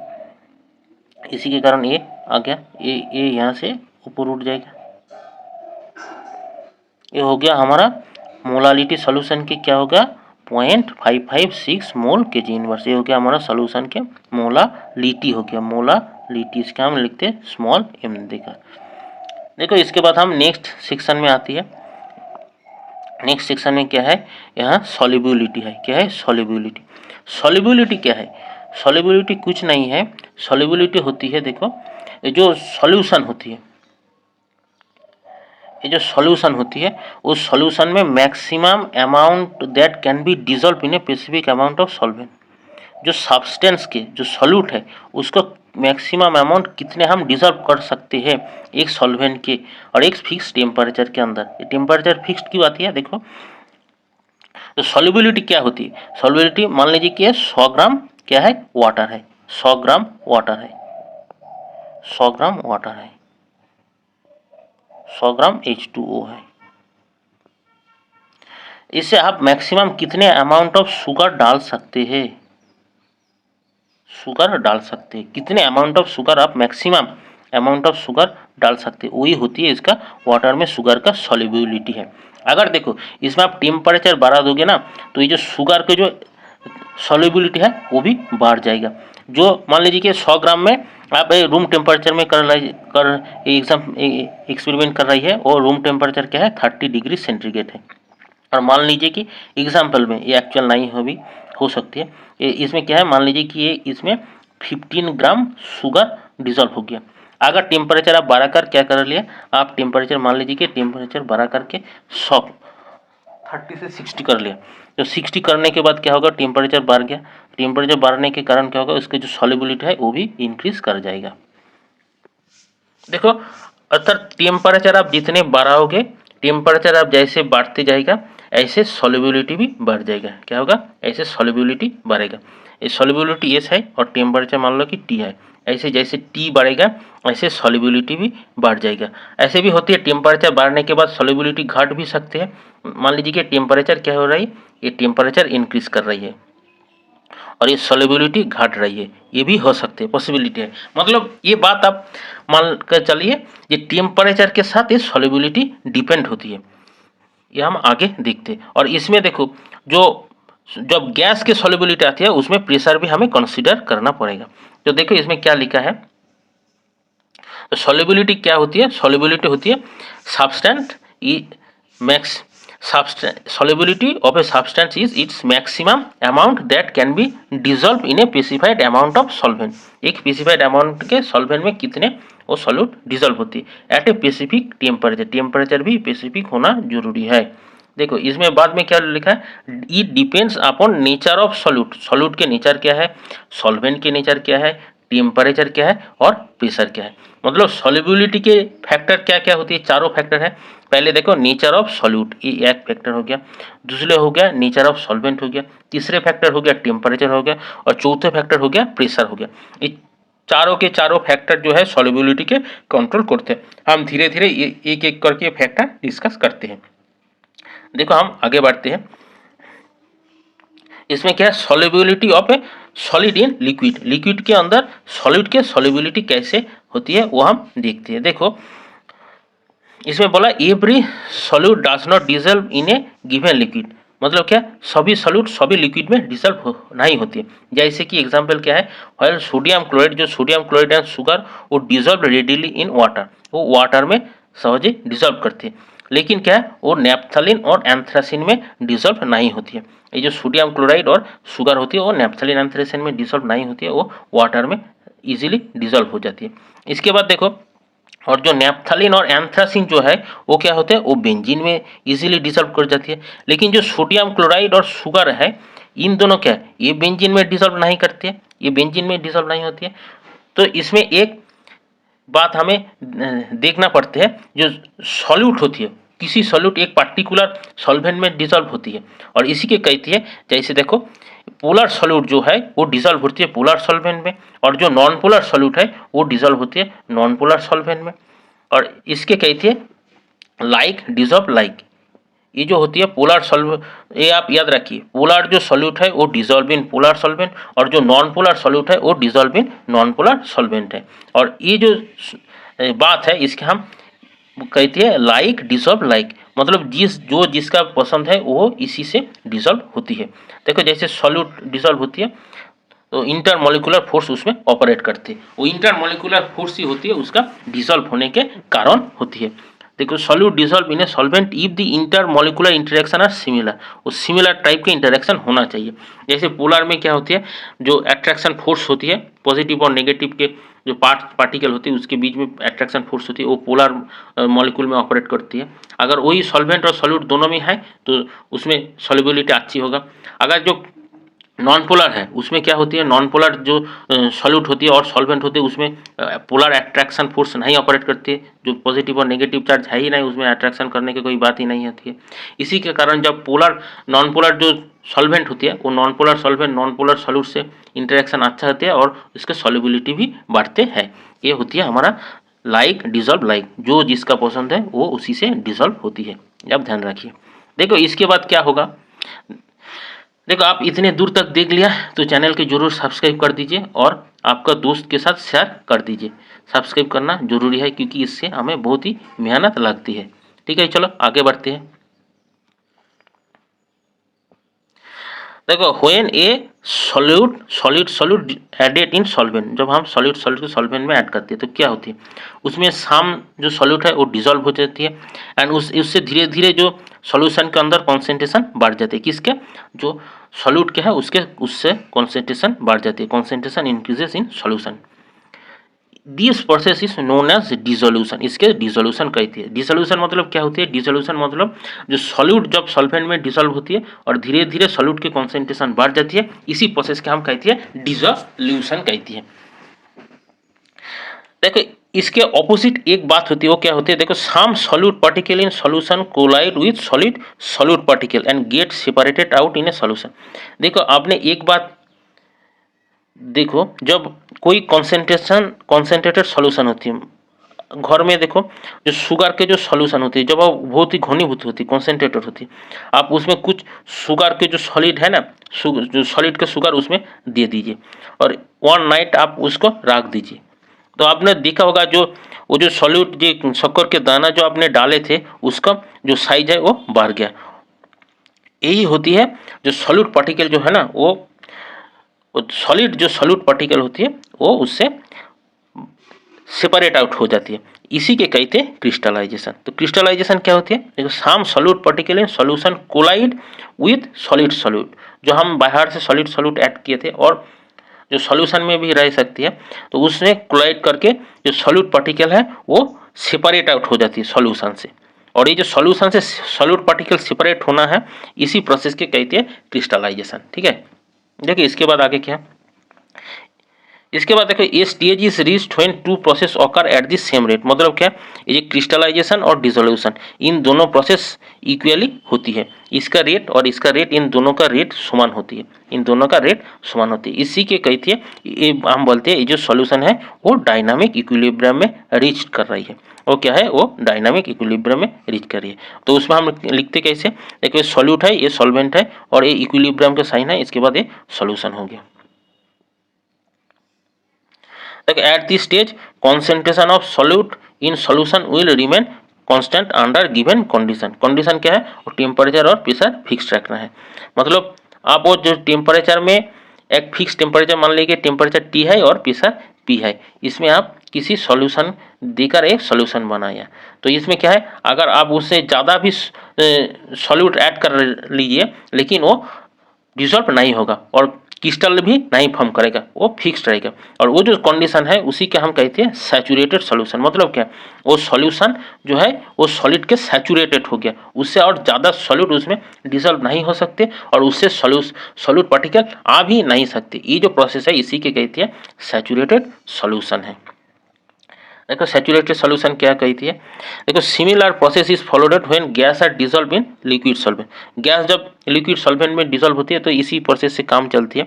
ये जो सैचुरेटेड सॉल्यूशन क्या होती है, जो सैचुरेटेड सॉल्यूशन होती है उसके एक प्रॉपर्टी होती है। वो प्रॉपर्टी क्या है, देखो वो प्रॉपर्टी होती है उसमें maximum amount of solute dissolve in A given amount of solvent. ये ध्यान रखिए, जो सैचुरेटेड सॉल्यूशन होते हैं ना उसमें मैक्सिमम अमाउंट ऑफ सॉल्यूट होती है, उससे ज़्यादा सॉल्यूट हो और उस सॉल्वेंट में डिसॉल्व नहीं हो सकती उसी टेम्परेचर में, उसके कहती है सैचुरेटेड सॉल्यूशन। और अनसैचुरेटेड क्या होती है, और अपोजिट होती है अनसैचुरेटेड। वो क्या होती है, उसमें मोर solute can dissolve eight the same temperature.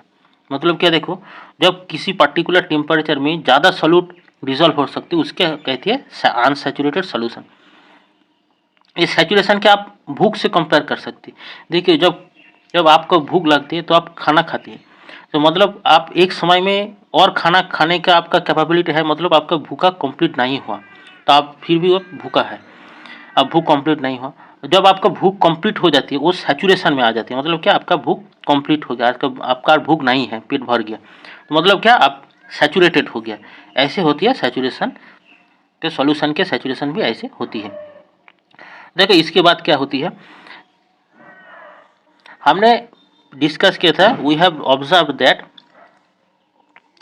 solubility of one substance into another depends on nature of substance। substance मतलब nature of solute and nature of solvent. इसके पास साथ साथ और किसके ऊपर डिपेंड करते हैं, सॉल्युबिलिटी, टेम्परेचर और प्रेशर के। जब ये सॉल्युबिलिटी के पहले हम डिस्कस किए थे उस समय में इसके भी हम चर्चा किए थे। देखो ये इसके बाद हम देखते हैं जो टेम्परेचर इफेक्ट, सॉल्युबिलिटी ऊपर टेम्परेचर के क्या असर पड़ती है। इसमें देखो solubility of solid in a liquid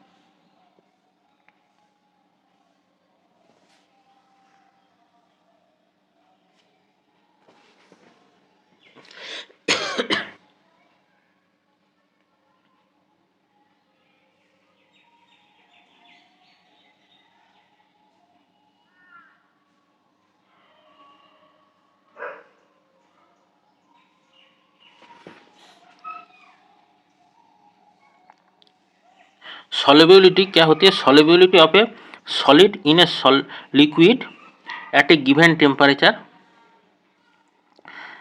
affected by किसके तरह अफेक्ट होती है, वो टेम्परेचर की तरह। और टेम्परेचर के कैसे अफेक्ट होती है, उसके एक प्रिंसिपल है जिसके कहते हैं ला चैटेलियर प्रिंसिपल। ये ला चैटेलियर प्रिंसिपल क्या होती है, आपने जब केमिकल इक्विलिब्रियम पढ़े थे क्लास 11 में उसमें ये बात चर्चा हुई थी। देखो हम बता देते हैं, ला चैटेलियर प्रिंसिपल कहती है, मान लो कि ये एक रिएक्शन हो रही है, ए से बी हो रही है और ये रिएक्शन क्या है, इस रिएक्शन में हीट जनरेट हो रही है, मतलब क्या है, ये एक्सोथर्मिक है, ये एक्सोथर्मिक भी है। तो आप जब टेम्परेचर के इंक्रीज करोगे ना, जब टेम्परेचर के आप बढ़ाते हो तो मतलब क्या, ये पहले ही हीट जनरेट हो रही है और आप टेम्परेचर बढ़ा रहे हैं तो मतलब क्या, इसमें हीट के ज़्यादा हो गया, तो ये क्या करेगा, सिस्टम हीट के कम करेगा, इसी के कारण ये क्या होगा, ये ऑपोजिट डायरेक्शन में फ्लो करेगा। और अगर देखो ये रिएक्शन एक्सोथर्मिक ना होकर ये मान लो कि ये रिएक्शन जो है ए से बी हो रही है और ये क्या है, हीट एब्जॉर्ब कर रही है, मतलब ये एंडोथर्मिक है। तो इस समय में क्या होती है, देखो तो जब आप टेम्परेचर, इस रिएक्शन के टेम्परेचर बढ़ा देती है तो क्या होती है, टेम्परेचर बढ़ाने के कारण देखो ये एंडोथर्मिक है, मतलब ए से जो बी होती है उसमें वो हीट एब्जॉर्ब करते हैं। इसी के कारण क्या होता है, टेम्परेचर बढ़ाने के कारण ये जो फॉरवर्ड जो रिएक्शन इसका रेट इंक्रीज हो जाती है, ए से और ज़्यादा बी प्रोड्यूस होने लगते हैं। यही होती है ला चैटेलियर प्रिंसिपल। तो ये हमारा जो सॉल्यूशन की जो सॉल्युबिलिटी होती है उसकी जब हम टेम्परेचर के फैक्टर के कंसीडर करते हैं ये सेम ही चीज़ आती है। देखो इसमें क्या बोलते हैं NCERT, consider equilibrium represented by, जो पहले जो इक्वेशन में था वो उसका हम रिप्रेजेंट करते हैं, this equilibrium follow Le Chatelier principle. जो ला चैटेलियर प्रिंसिपल हमने बोला था वो फॉलो करते हैं। उसमें क्या है, देखो मान लो कि ये नियरली सैचुरेटेड सॉल्यूशन है, मतलब क्या, और कुछ ही सॉल्यूट देने के बाद ही वो सॉल्यूशन सैचुरेशन में आ जाएगा। तो ऐसी कंडीशन है सॉल्यूशन की। तो इसमें क्या है, डिसोल्यूशन प्रोसेस इज एंडोथर्मिक, मतलब क्या है, ये हीट ले रही है, ये बाहर से हीट ले रही है, एंडोथर्मिक है। The solubility should increase with rise in temperature. देखो जब टेम्परेचर बढ़ेगा तो ये क्या होगा, सॉल्युबिलिटी बढ़ेगा। जैसे ए से बी हो रही है, ये जब एंडोथर्मिक होती है, हमने चर्चा किए थे, जब ये एंडोथर्मिक होती है, जब हम टी बढ़ाती है तो रिएक्शन रेट और बढ़ जाती है, ऐसे ही होती है।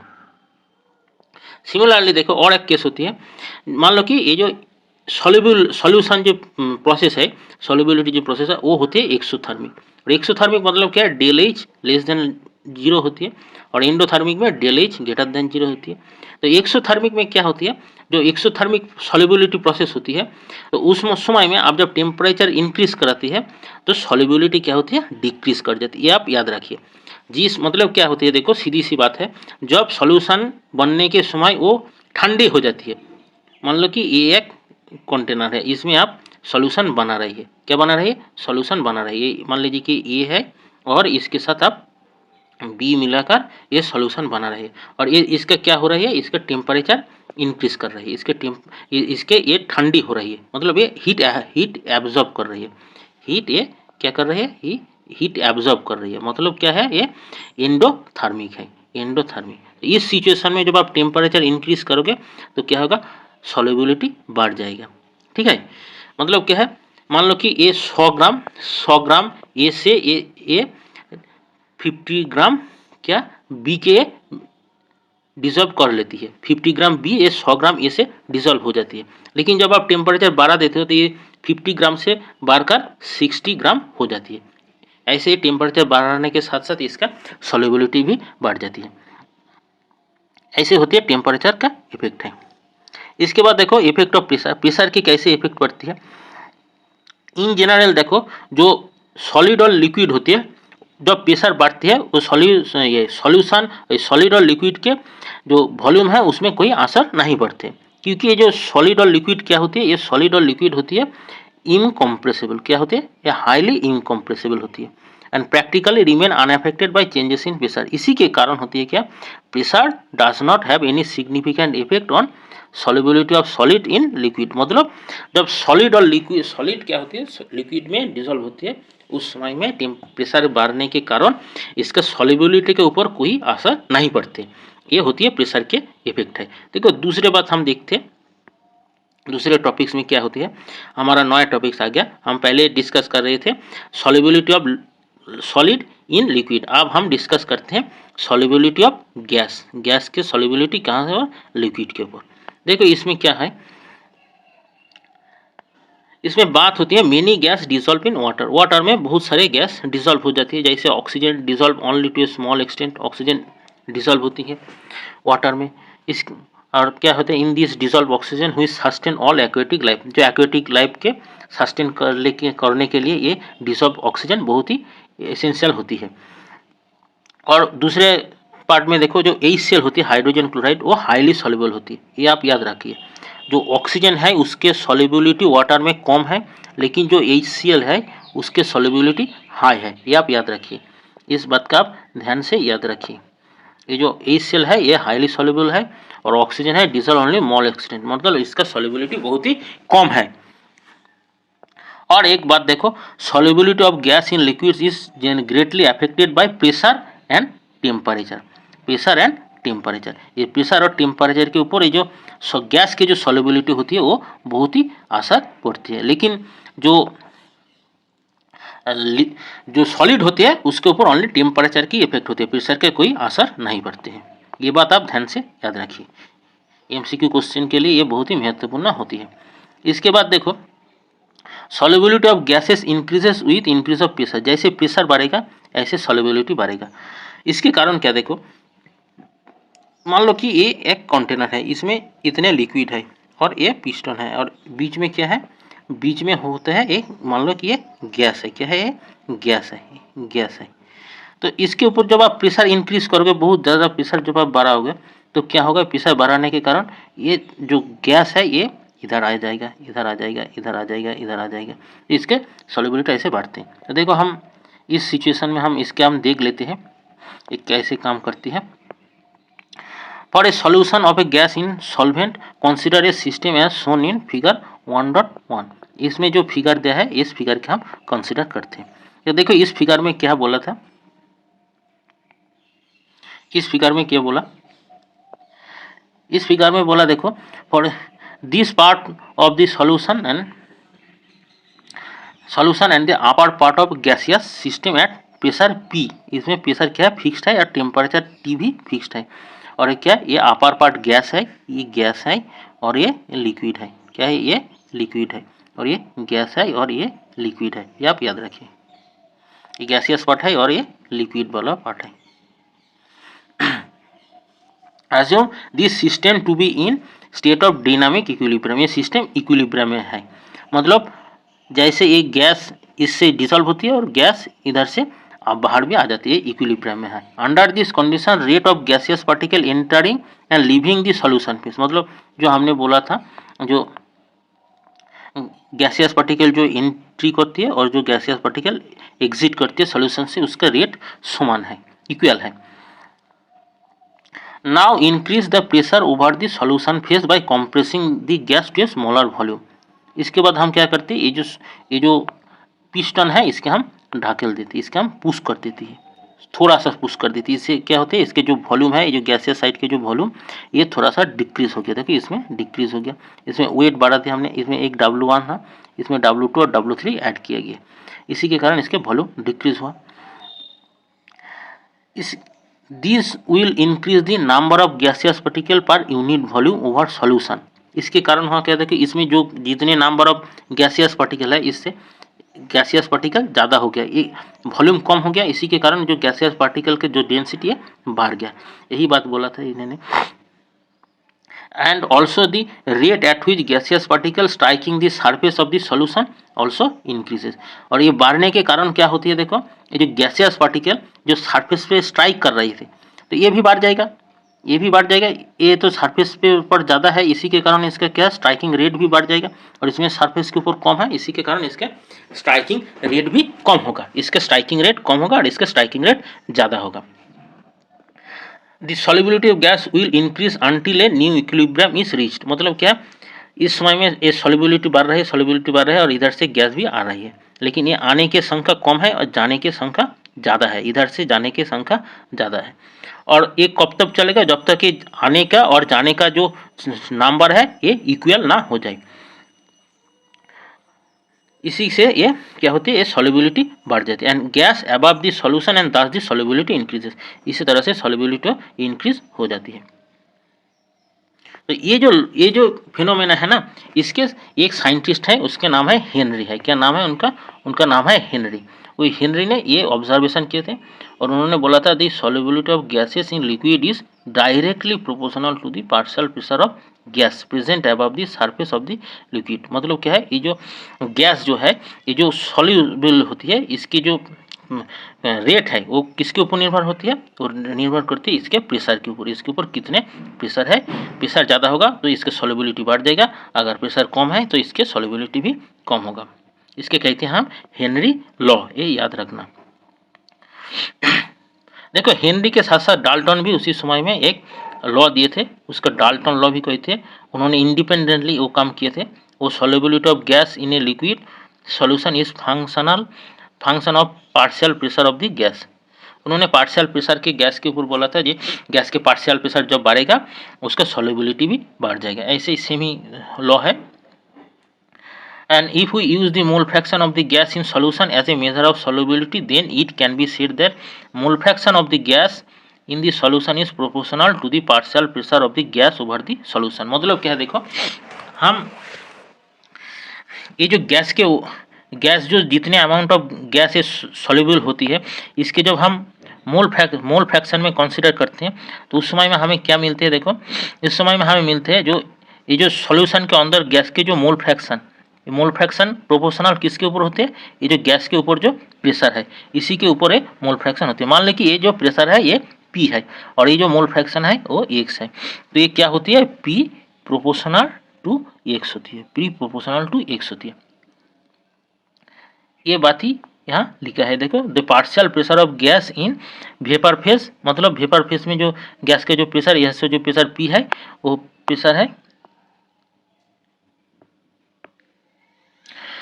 और ये देखो जब पी प्रोपोर्शनल टू क्या होते हैं, एक्स होती है, पी प्रोपोर्शनल टू एक्स।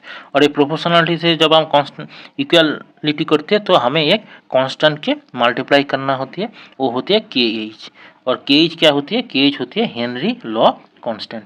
एक के एच क्या होती है, के एच होती है हेनरी लॉ कांस्टेंट, ये होती है के एच हेनरी लॉ कांस्टेंट।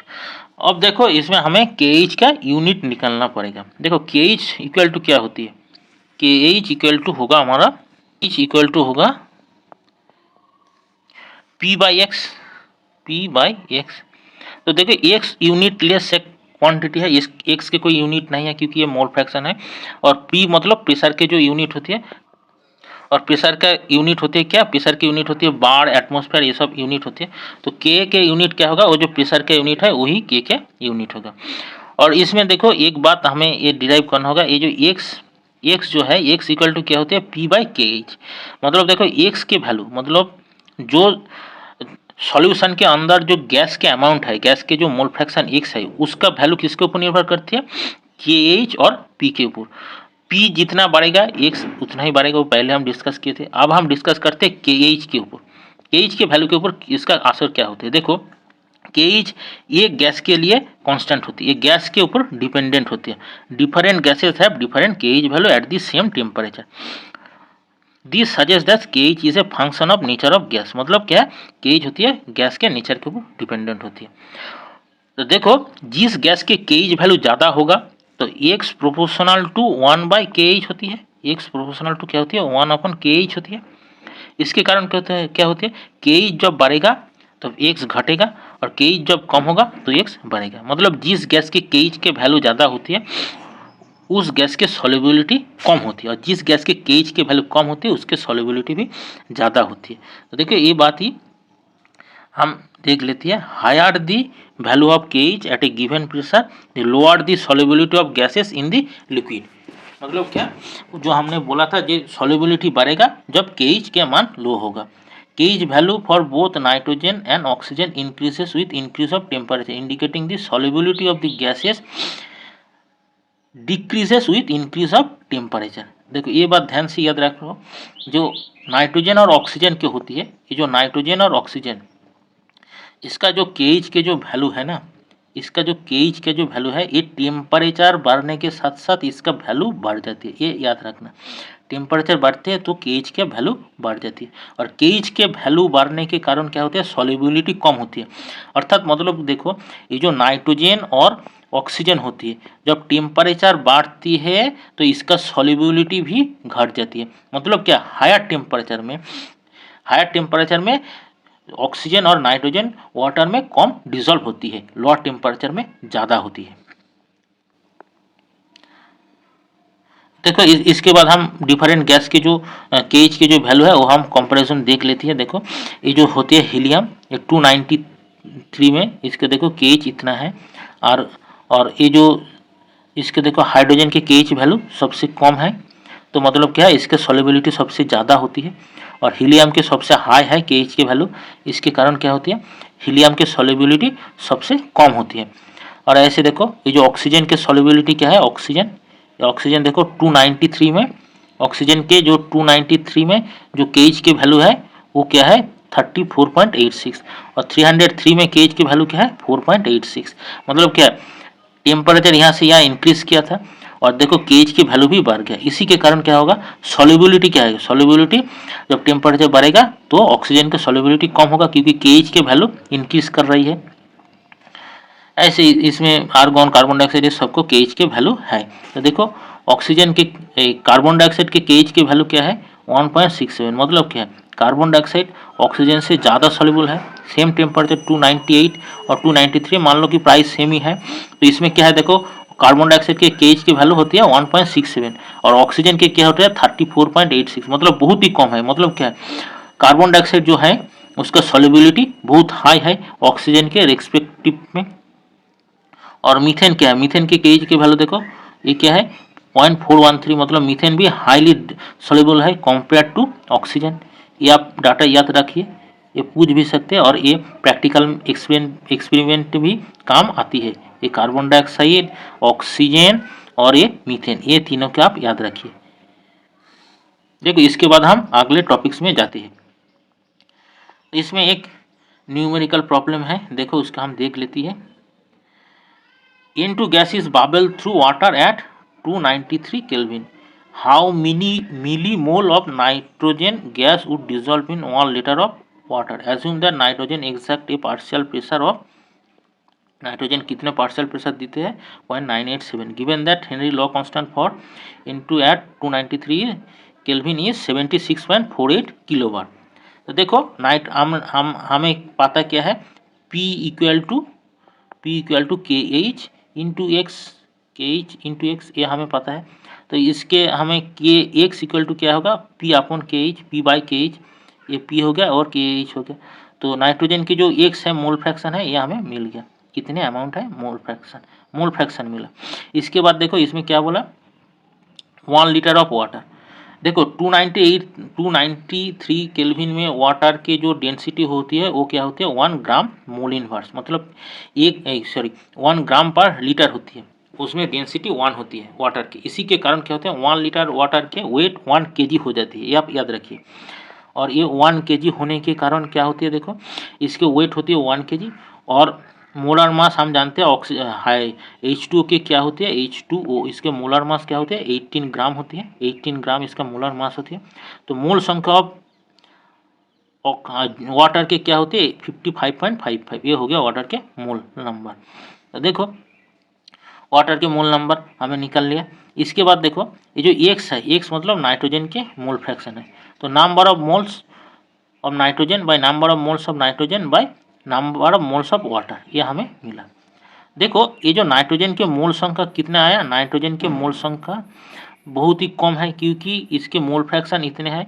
इसी के कारण क्या होगा, ये नाइट्रोजन के मोल फ्रैक्शन बहुत ही स्मॉल है, इसके कारण ये 55 के रेस्पेक्ट में हम उसके निगलेक्ट कर सकते हैं।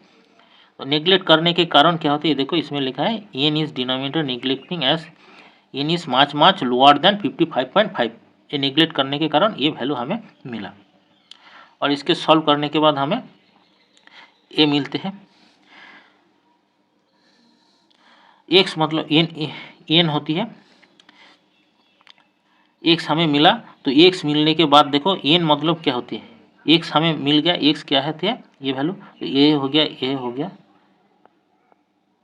ये हमारा हो गया, यहाँ से आ गया, इसके मतलब ये। तो एन मतलब क्या होगा, एन मतलब 1.29 × 10⁵ माइनस इंटू 55.5, ये हो गया 7.16 इंटू 10⁴ मोल।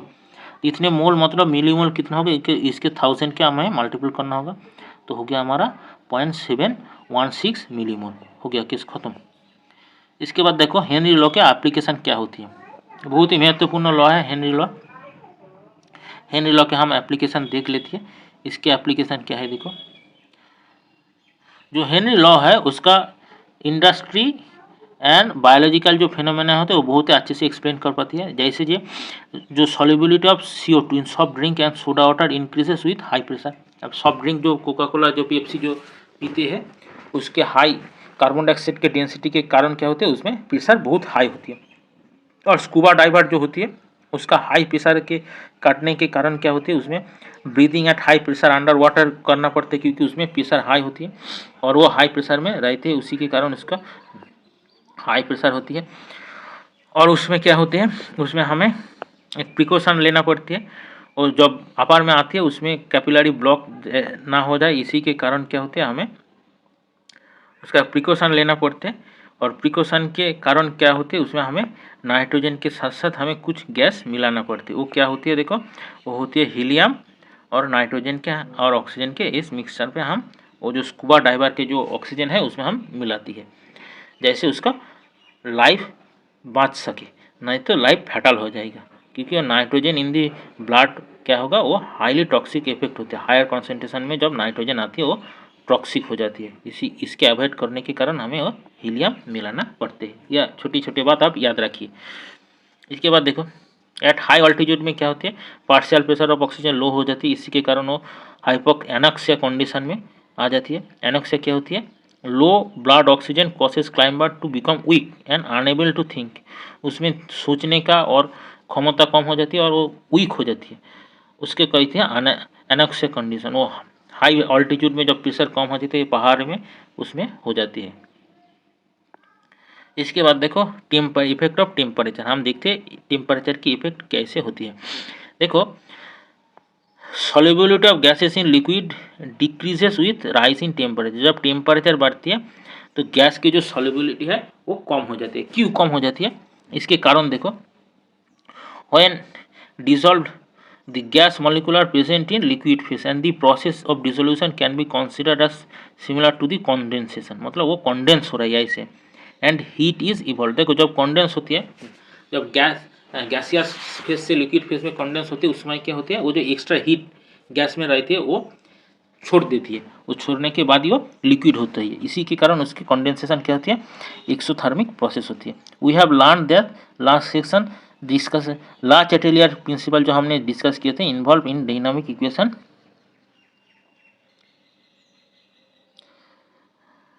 as must follow Le Chatelier principle कहते हैं, as dissolution is exothermic process the solubility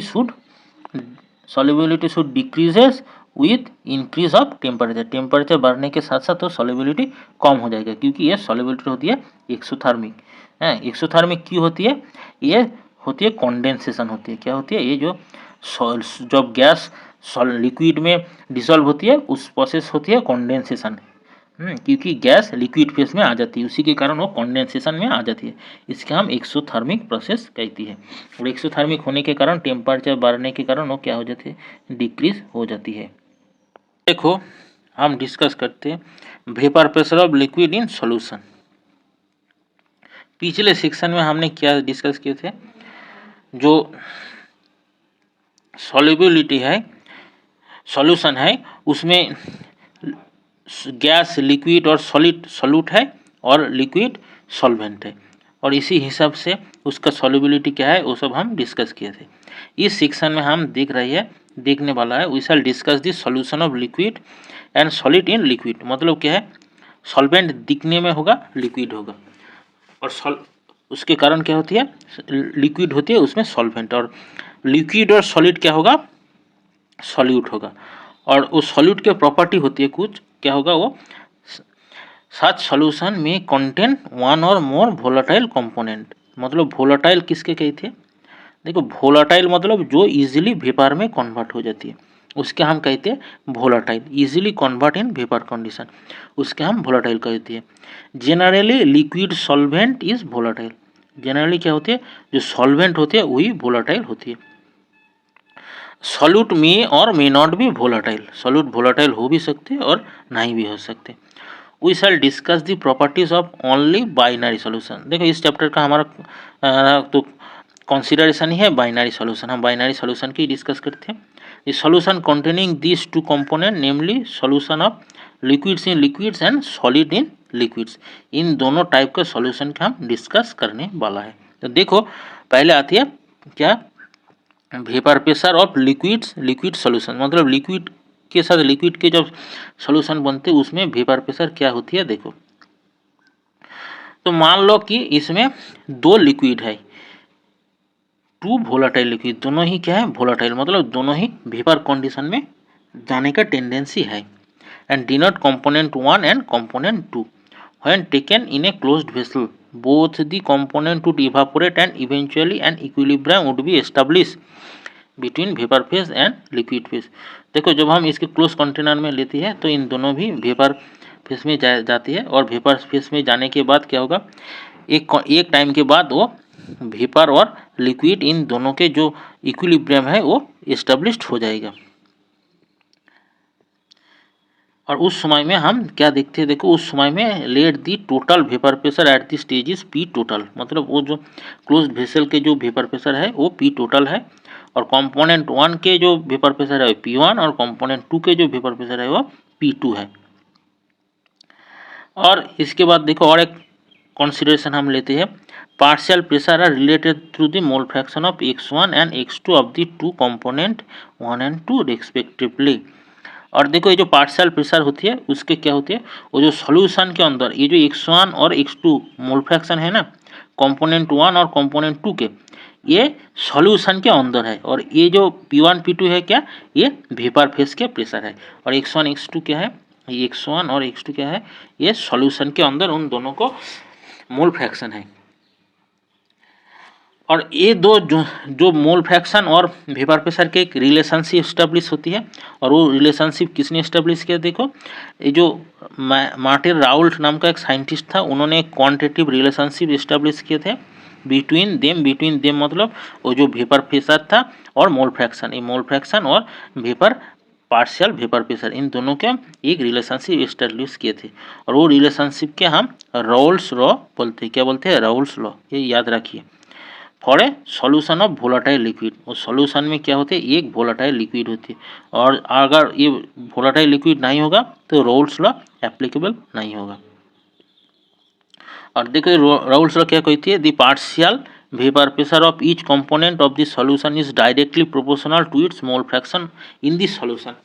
ये बात आप ध्यान रखिए, ये जो पार्शियल वेपर प्रेशर होती है, वेपर प्रेशर तो वेपर फेज में ही होगा, और जो वो पार्शियल प्रेशर होती है वेपर प्रेशर, वो किसके साथ प्रोपोर्शनल है, सॉल्यूशन के अंदर उसका जो मोल फ्रैक्शन है उसके ऊपर ही वो प्रोपोर्शनल है। तो P1 equal to P1 proportional to x1, और जब हम उसके इक्वल टू करते हैं तो एक कांस्टेंट से हम मल्टीप्लाई करना होती है, वो कांस्टेंट होती है P1 0 होती है, P1 नॉट। और P1 नॉट क्या होती है, देखो vapour pressure of pure component 1 eight the same temperature.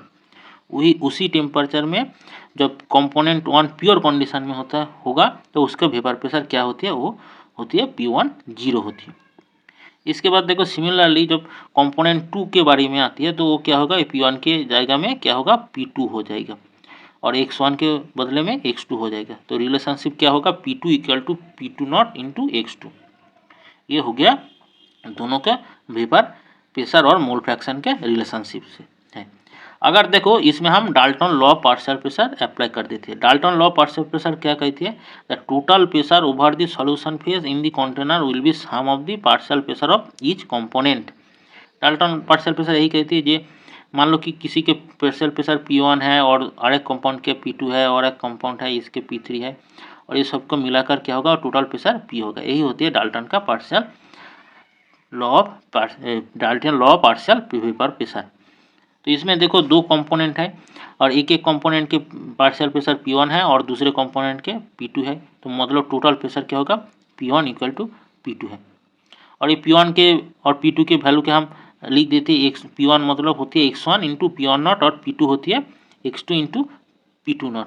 जैसे देखो ये हो गया हमारा P1 के वैल्यू, हम इसके रिप्लेस कर देते हैं, P1 इक्वल टू हम लिखते हैं x1 इंटू P1 नॉट। ये हो गया हमारा P1 के वैल्यू, और ये P2 के वैल्यू है, ये जो P2 के वैल्यू इसके हम यहाँ लिख देती है, और जो P1 के वैल्यू है हम यहाँ लिख देती है। इन दोनों का हम रिप्लेस कर देते हैं, इसका और इसका रिप्लेस करके हम ये और ये वैल्यू पुट कर देते हैं। इसके बाद देखो हम x1 मतलब क्या होते हैं, आप जानते हैं x1 प्लस x2 जो होती है मोल फ्रैक्शन, दो कंपोनेंट के मोल फ्रैक्शन के सम क्या होती है, 1 हो जाती है। तो x1 मतलब क्या होगा, x1 मतलब होगा ये 1 माइनस x2 होगा, तो ये हमें x1 के x2 से रिप्लेस कर दिया। इसके बाद क्या मिलते हैं, देखो इसके बाद मिलते हैं P1 नॉट प्लस x2 का हमें कॉमन ले लेती है, ये दोनों से x2 आती है, तो इसका हम x2 कॉमन लेते हैं, ये आ जाती है 1 minus x2 P1 not plus x2 P2 not, ये हो जाती है। और हम x2 कॉमन ले लेती है तो P2 not minus P1 not हो जाती है, और ये P1 नॉट जो बाहर है ये टर्म वो बाहरी है, ये क्या होगा, ये P1 नॉट होगा, ये बाहर है, बाहर ही रहेगा, ऐसे होती है। तो ये रिएक्शन के क्या होती है, ये होती है हमारा टोटल प्रेशर। किसका टोटल प्रेशर, जो दोनों जो सॉल्यूशन है, ये मान लो कि ये सॉल्यूशन है, ये क्या है, ये सॉल्यूशन है, ये कंटेनर है, और इसमें इतने तक सॉल्यूशन है, इतने तक सॉल्यूशन है। इस सॉल्यूशन में कौन कौन है, मान लो कि एक है x है, सॉरी एक्स है, एक्स ही मान लो कि एक एक्स है और दूसरे क्या है, दूसरे है वाई है, इन दोनों है। और ये जो कंडीशन है इसमें क्या है, ये क्या है, इसका वेपर है, ये क्या है, इसका वेपर है। और ये जो पी टोटल है, ये जो पी टोटल यहाँ से है, पी टोटल यहाँ से है, इसका वेपर प्रेशर होती है, ये यहाँ का प्रेशर होती है, ये पी टोटल। और x1 x2 क्या होते हैं, यहाँ का मोल फ्रैक्शन होते हैं कंपोनेंट, ये आप याद रखिए। इसके बाद देखो इसमें हम क्या कंक्लूजन निकाल सकते हैं, ये कंक्लूजन क्या होती है, ये total vapour pressure over the solution can be related to the mole fraction of any component. हम इसके x2 के बदले में x1 भी लिख सकते हैं, ऐसे भी हो सकते हैं। Total vapour pressure over the solution varies linearly with mole fraction of the component x2। देखो ये x2 के साथ साथ वेरी कर रही है। अगर इसके हम थर्ड इंटरप्रिटेशन क्या लेती है, देखो depending on the vapour pressure of pure component 1 and 2, total vapor pressure over the solution decreases or increases with the increase of the mole fraction of the component 1। देखो component 1 जैसे जैसे बढ़ेगा उसी के अनुसार ये जो वेपर प्रेशर है एक एक कंपोनेंट के, मतलब क्या है, ये जो P1 सॉरी ये जो P1 और P2 है, ये जो वेपर फेज के अंतर्गत जो उसका जो वेपर प्रेशर है वो बढ़ते चलते जाएगा कि इसके बढ़ने घटने के बाद x1 के बढ़ने और घटने के कारण ये P1 और P2 घटेगा और बढ़ेगा। देखो x1 जब बढ़ेगा तो ऑब्वियसली x2 घटेगा, क्योंकि x1 plus x2 equal to 1 होती है, ऐसे होगा। और x1 घटेगा मतलब क्या, x2 बढ़ेगा, ऐसे होगा। तो ये देखो हम एक ग्राफ ड्रॉ कर लेती है। वो ग्राफ के कैरेक्टरिस्टिक्स क्या है, देखो एक ग्राफ की कैरेक्टरिस्टिक्स क्या होती है, एक ग्राफ में इधर एक्सिस में क्या होती है, वेपर प्रेशर, और इधर में भी वेपर प्रेशर। लेकिन ये जो वेपर प्रेशर रहते हैं ये कंपोनेंट 2 के लिए, और इधर रहते हैं क्या, कंपोनेंट 1 के लिए वेपर प्रेशर होती है।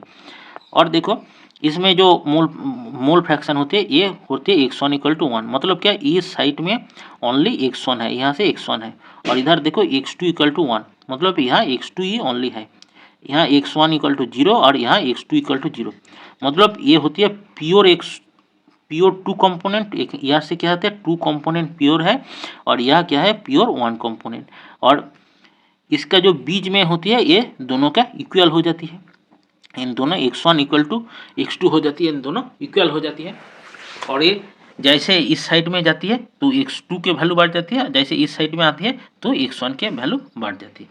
ऐसे ये ग्राफ है और ये दोनों साइड में वेपर प्रेशर है। देखो इसके कारण क्या हुआ, जब वह प्योर कंडीशन में है, इसमें क्या है, x2 प्योर कंडीशन में, तो इसका एक वेपर प्रेशर होगा, वो क्या है, P2 नॉट।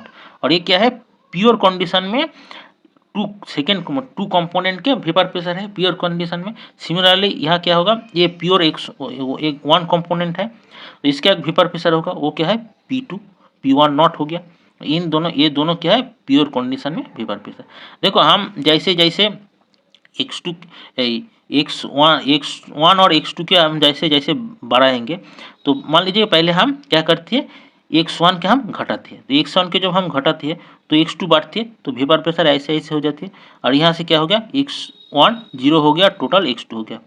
और इधर से हम आती है तो इधर से हम क्या करते हैं, x1 के हम धीरे धीरे घटाते हैं, तो इधर क्या है, पूरा x2 है, और इधर x1 ऐसे ऐसे बढ़ती है, हम सारी x1 इधर से बढ़ाती है, और बढ़ते बढ़ते बढ़ते बढ़ते क्या है, इधर पूरा x1 हो गया।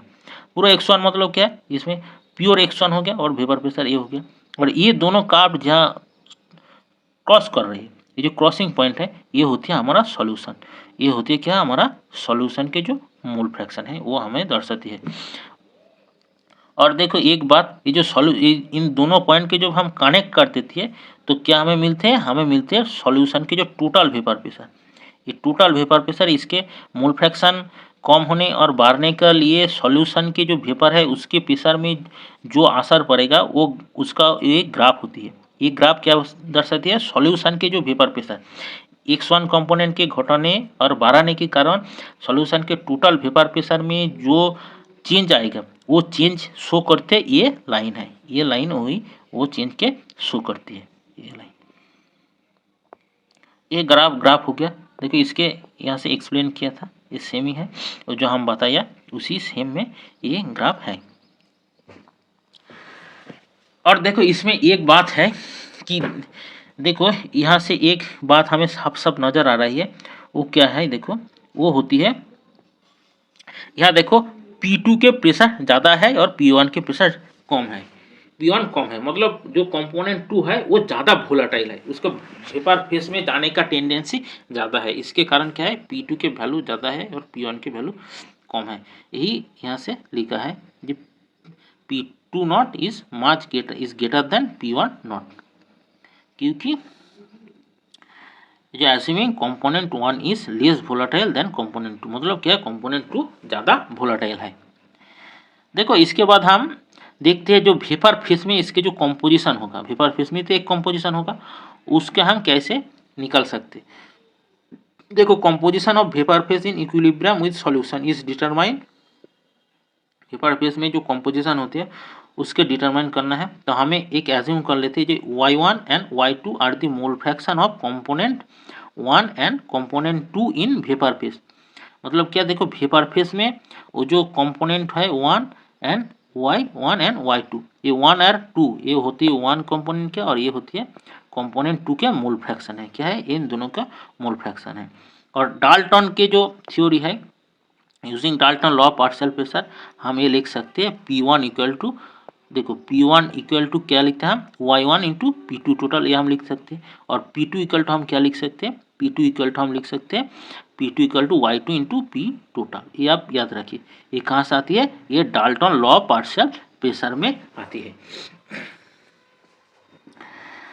क्योंकि डाल्टन के लॉ पार्शियल प्रेशर क्या कहती है, जो टोटल प्रेशर होगा, जो एक गैस के जो पार्शियल प्रेशर होगा वो उसका मोल फ्रैक्शन के प्रोपोर्शनल होती है। तो इसके कारण क्या होती है, जो P1 होती है, जो P1 होती है वेपर प्रेशर, जो P1 होती है वो y1 के प्रोपोर्शनल होगा, और जो P2 होती है वो क्या होगा, वो y2 के प्रोपोर्शनल होगा। जो P1 है वो प्रोपोर्शनल टू y1 होगा और जो P2 है वो प्रोपोर्शनल टू y2 होगा, ऐसे ही होगा। तो इसके जब हम कांस्टेंट करते हैं तो P टोटल के साथ हमें मल्टीप्लाई करना पड़ता है, इसके बाद इक्वल आ जाती है।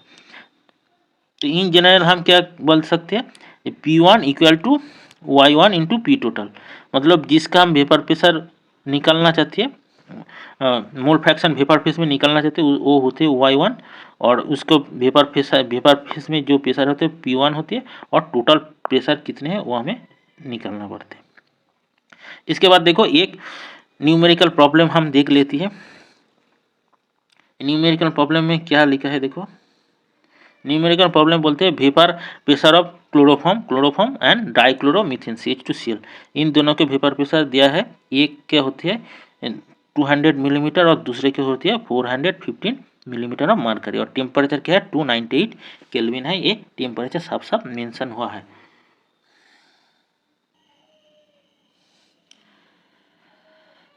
देखो इसके बाद क्या कैलकुलेट, हमें क्या कैलकुलेट करना होगा, calculate the vapour pressure of solution prepared by mixing 2.5 gram of CHCl3 and 40 gram of CH2Cl2 at 298 kelvin, temperature same है, इसी केल्विन में हमें वेपर प्रेशर कैलकुलेट करना होगा। तो वेपर प्रेशर कैलकुलेट करने के लिए हमें क्या करना होगा, उसका मोल फ्रैक्शन निकालना होगा, और मोल फ्रैक्शन निकालने के लिए हमें क्या होगा, मोलर मास निकालना पड़ेगा।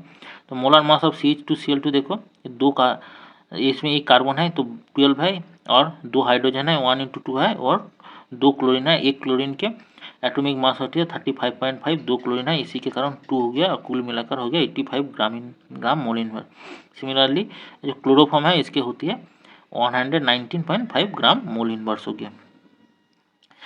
तो मोल्स ऑफ CH2Cl2, देखो CH2Cl2 कितने अमाउंट है, इसमें लिखा है CH2Cl2 है 40 ग्राम है, तो CH2Cl2 40 ग्राम है, उसको मोल और मास होती है 85, तो उसका मोल हो गया 0.47।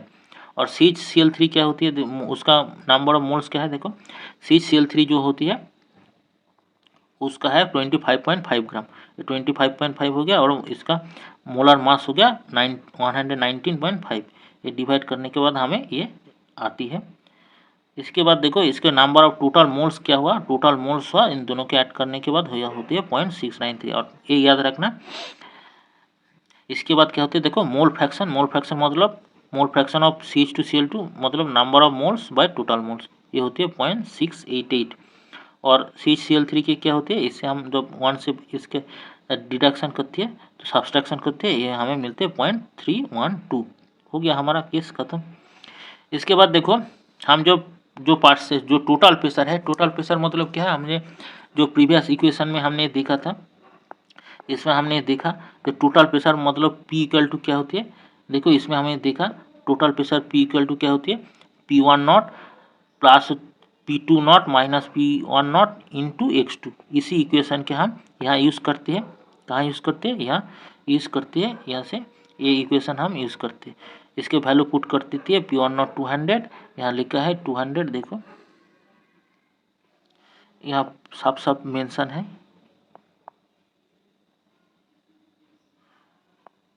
ये जो होती है 200 नैनोमीटर, ये 200 हो गया। और क्या है P2 minus P1 not, P2 हो गया 415 माइनस 200 इंटू x2 मतलब क्या होती है, यहाँ से ये होती है 0.682, मतलब ये होती है हमारा 2 कंपोनेंट, इसके कारण ये हो गया हमारा x2 हो गया। ये मान लो कि ये होती है हमारा x2, इसका हम लिख देती है, ये इक्वल टू होती है x2 और ये हो गया हमारा x1 हो गया, ठीक है। इसके बाद इसके कैलकुलेशन करने के बाद हमें ये रिजल्ट मिलती है 34.7 है, 7.9। हमारा टोटल प्रेशर मिल गया।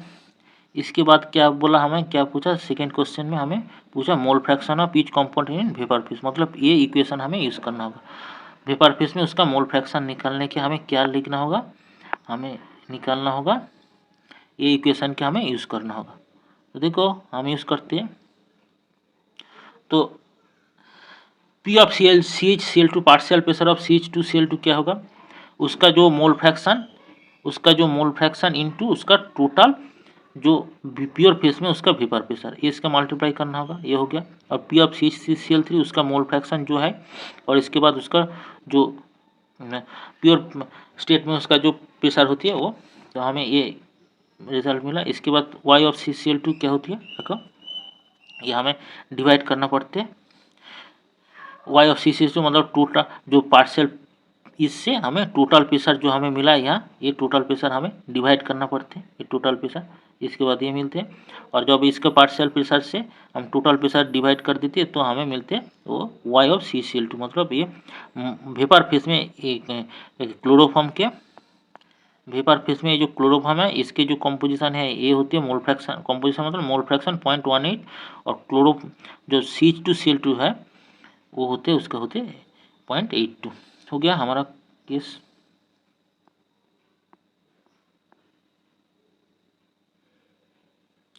इसके बाद देखो एक छोटा सा बात है, क्या बोलते हैं, इस यहाँ से बोलते हैं Raoult's law as a special case of Henry law, मतलब जो राउल्स लॉ होती है वो हेनरी लॉ की एक स्पेशल केस होती है, की होती है। देखो राउल्स लॉ ने हमें क्या मिला, राउल्स लॉ ने हमें मिला जो vapour pressure of a volatile component of given solution given by P1 equal to x1 into P2 not. और जो हेनरीज लॉ में हमें क्या मिला, जो वेपर प्रेशर होगा P ही होगा, vapour pressure P equal to क्या होगा, KH इंटू एक्स होगा, KH इंटू एक्स। तो देखो दोनों में ही x है, x सेम है, दोनों में क्या है, x सेम है, दोनों में x है, यहाँ से भी x है, यहाँ से भी x है, और ये भी P है और ये भी P है, सेम है। तो हम बोल सकते हैं जे क्या बोल सकते हैं, ये जो P है ना, यहाँ से P1 नॉट मतलब प्योर कंडीशन में जो प्रेशर है वही होती है KH, वही होती है KH होती है।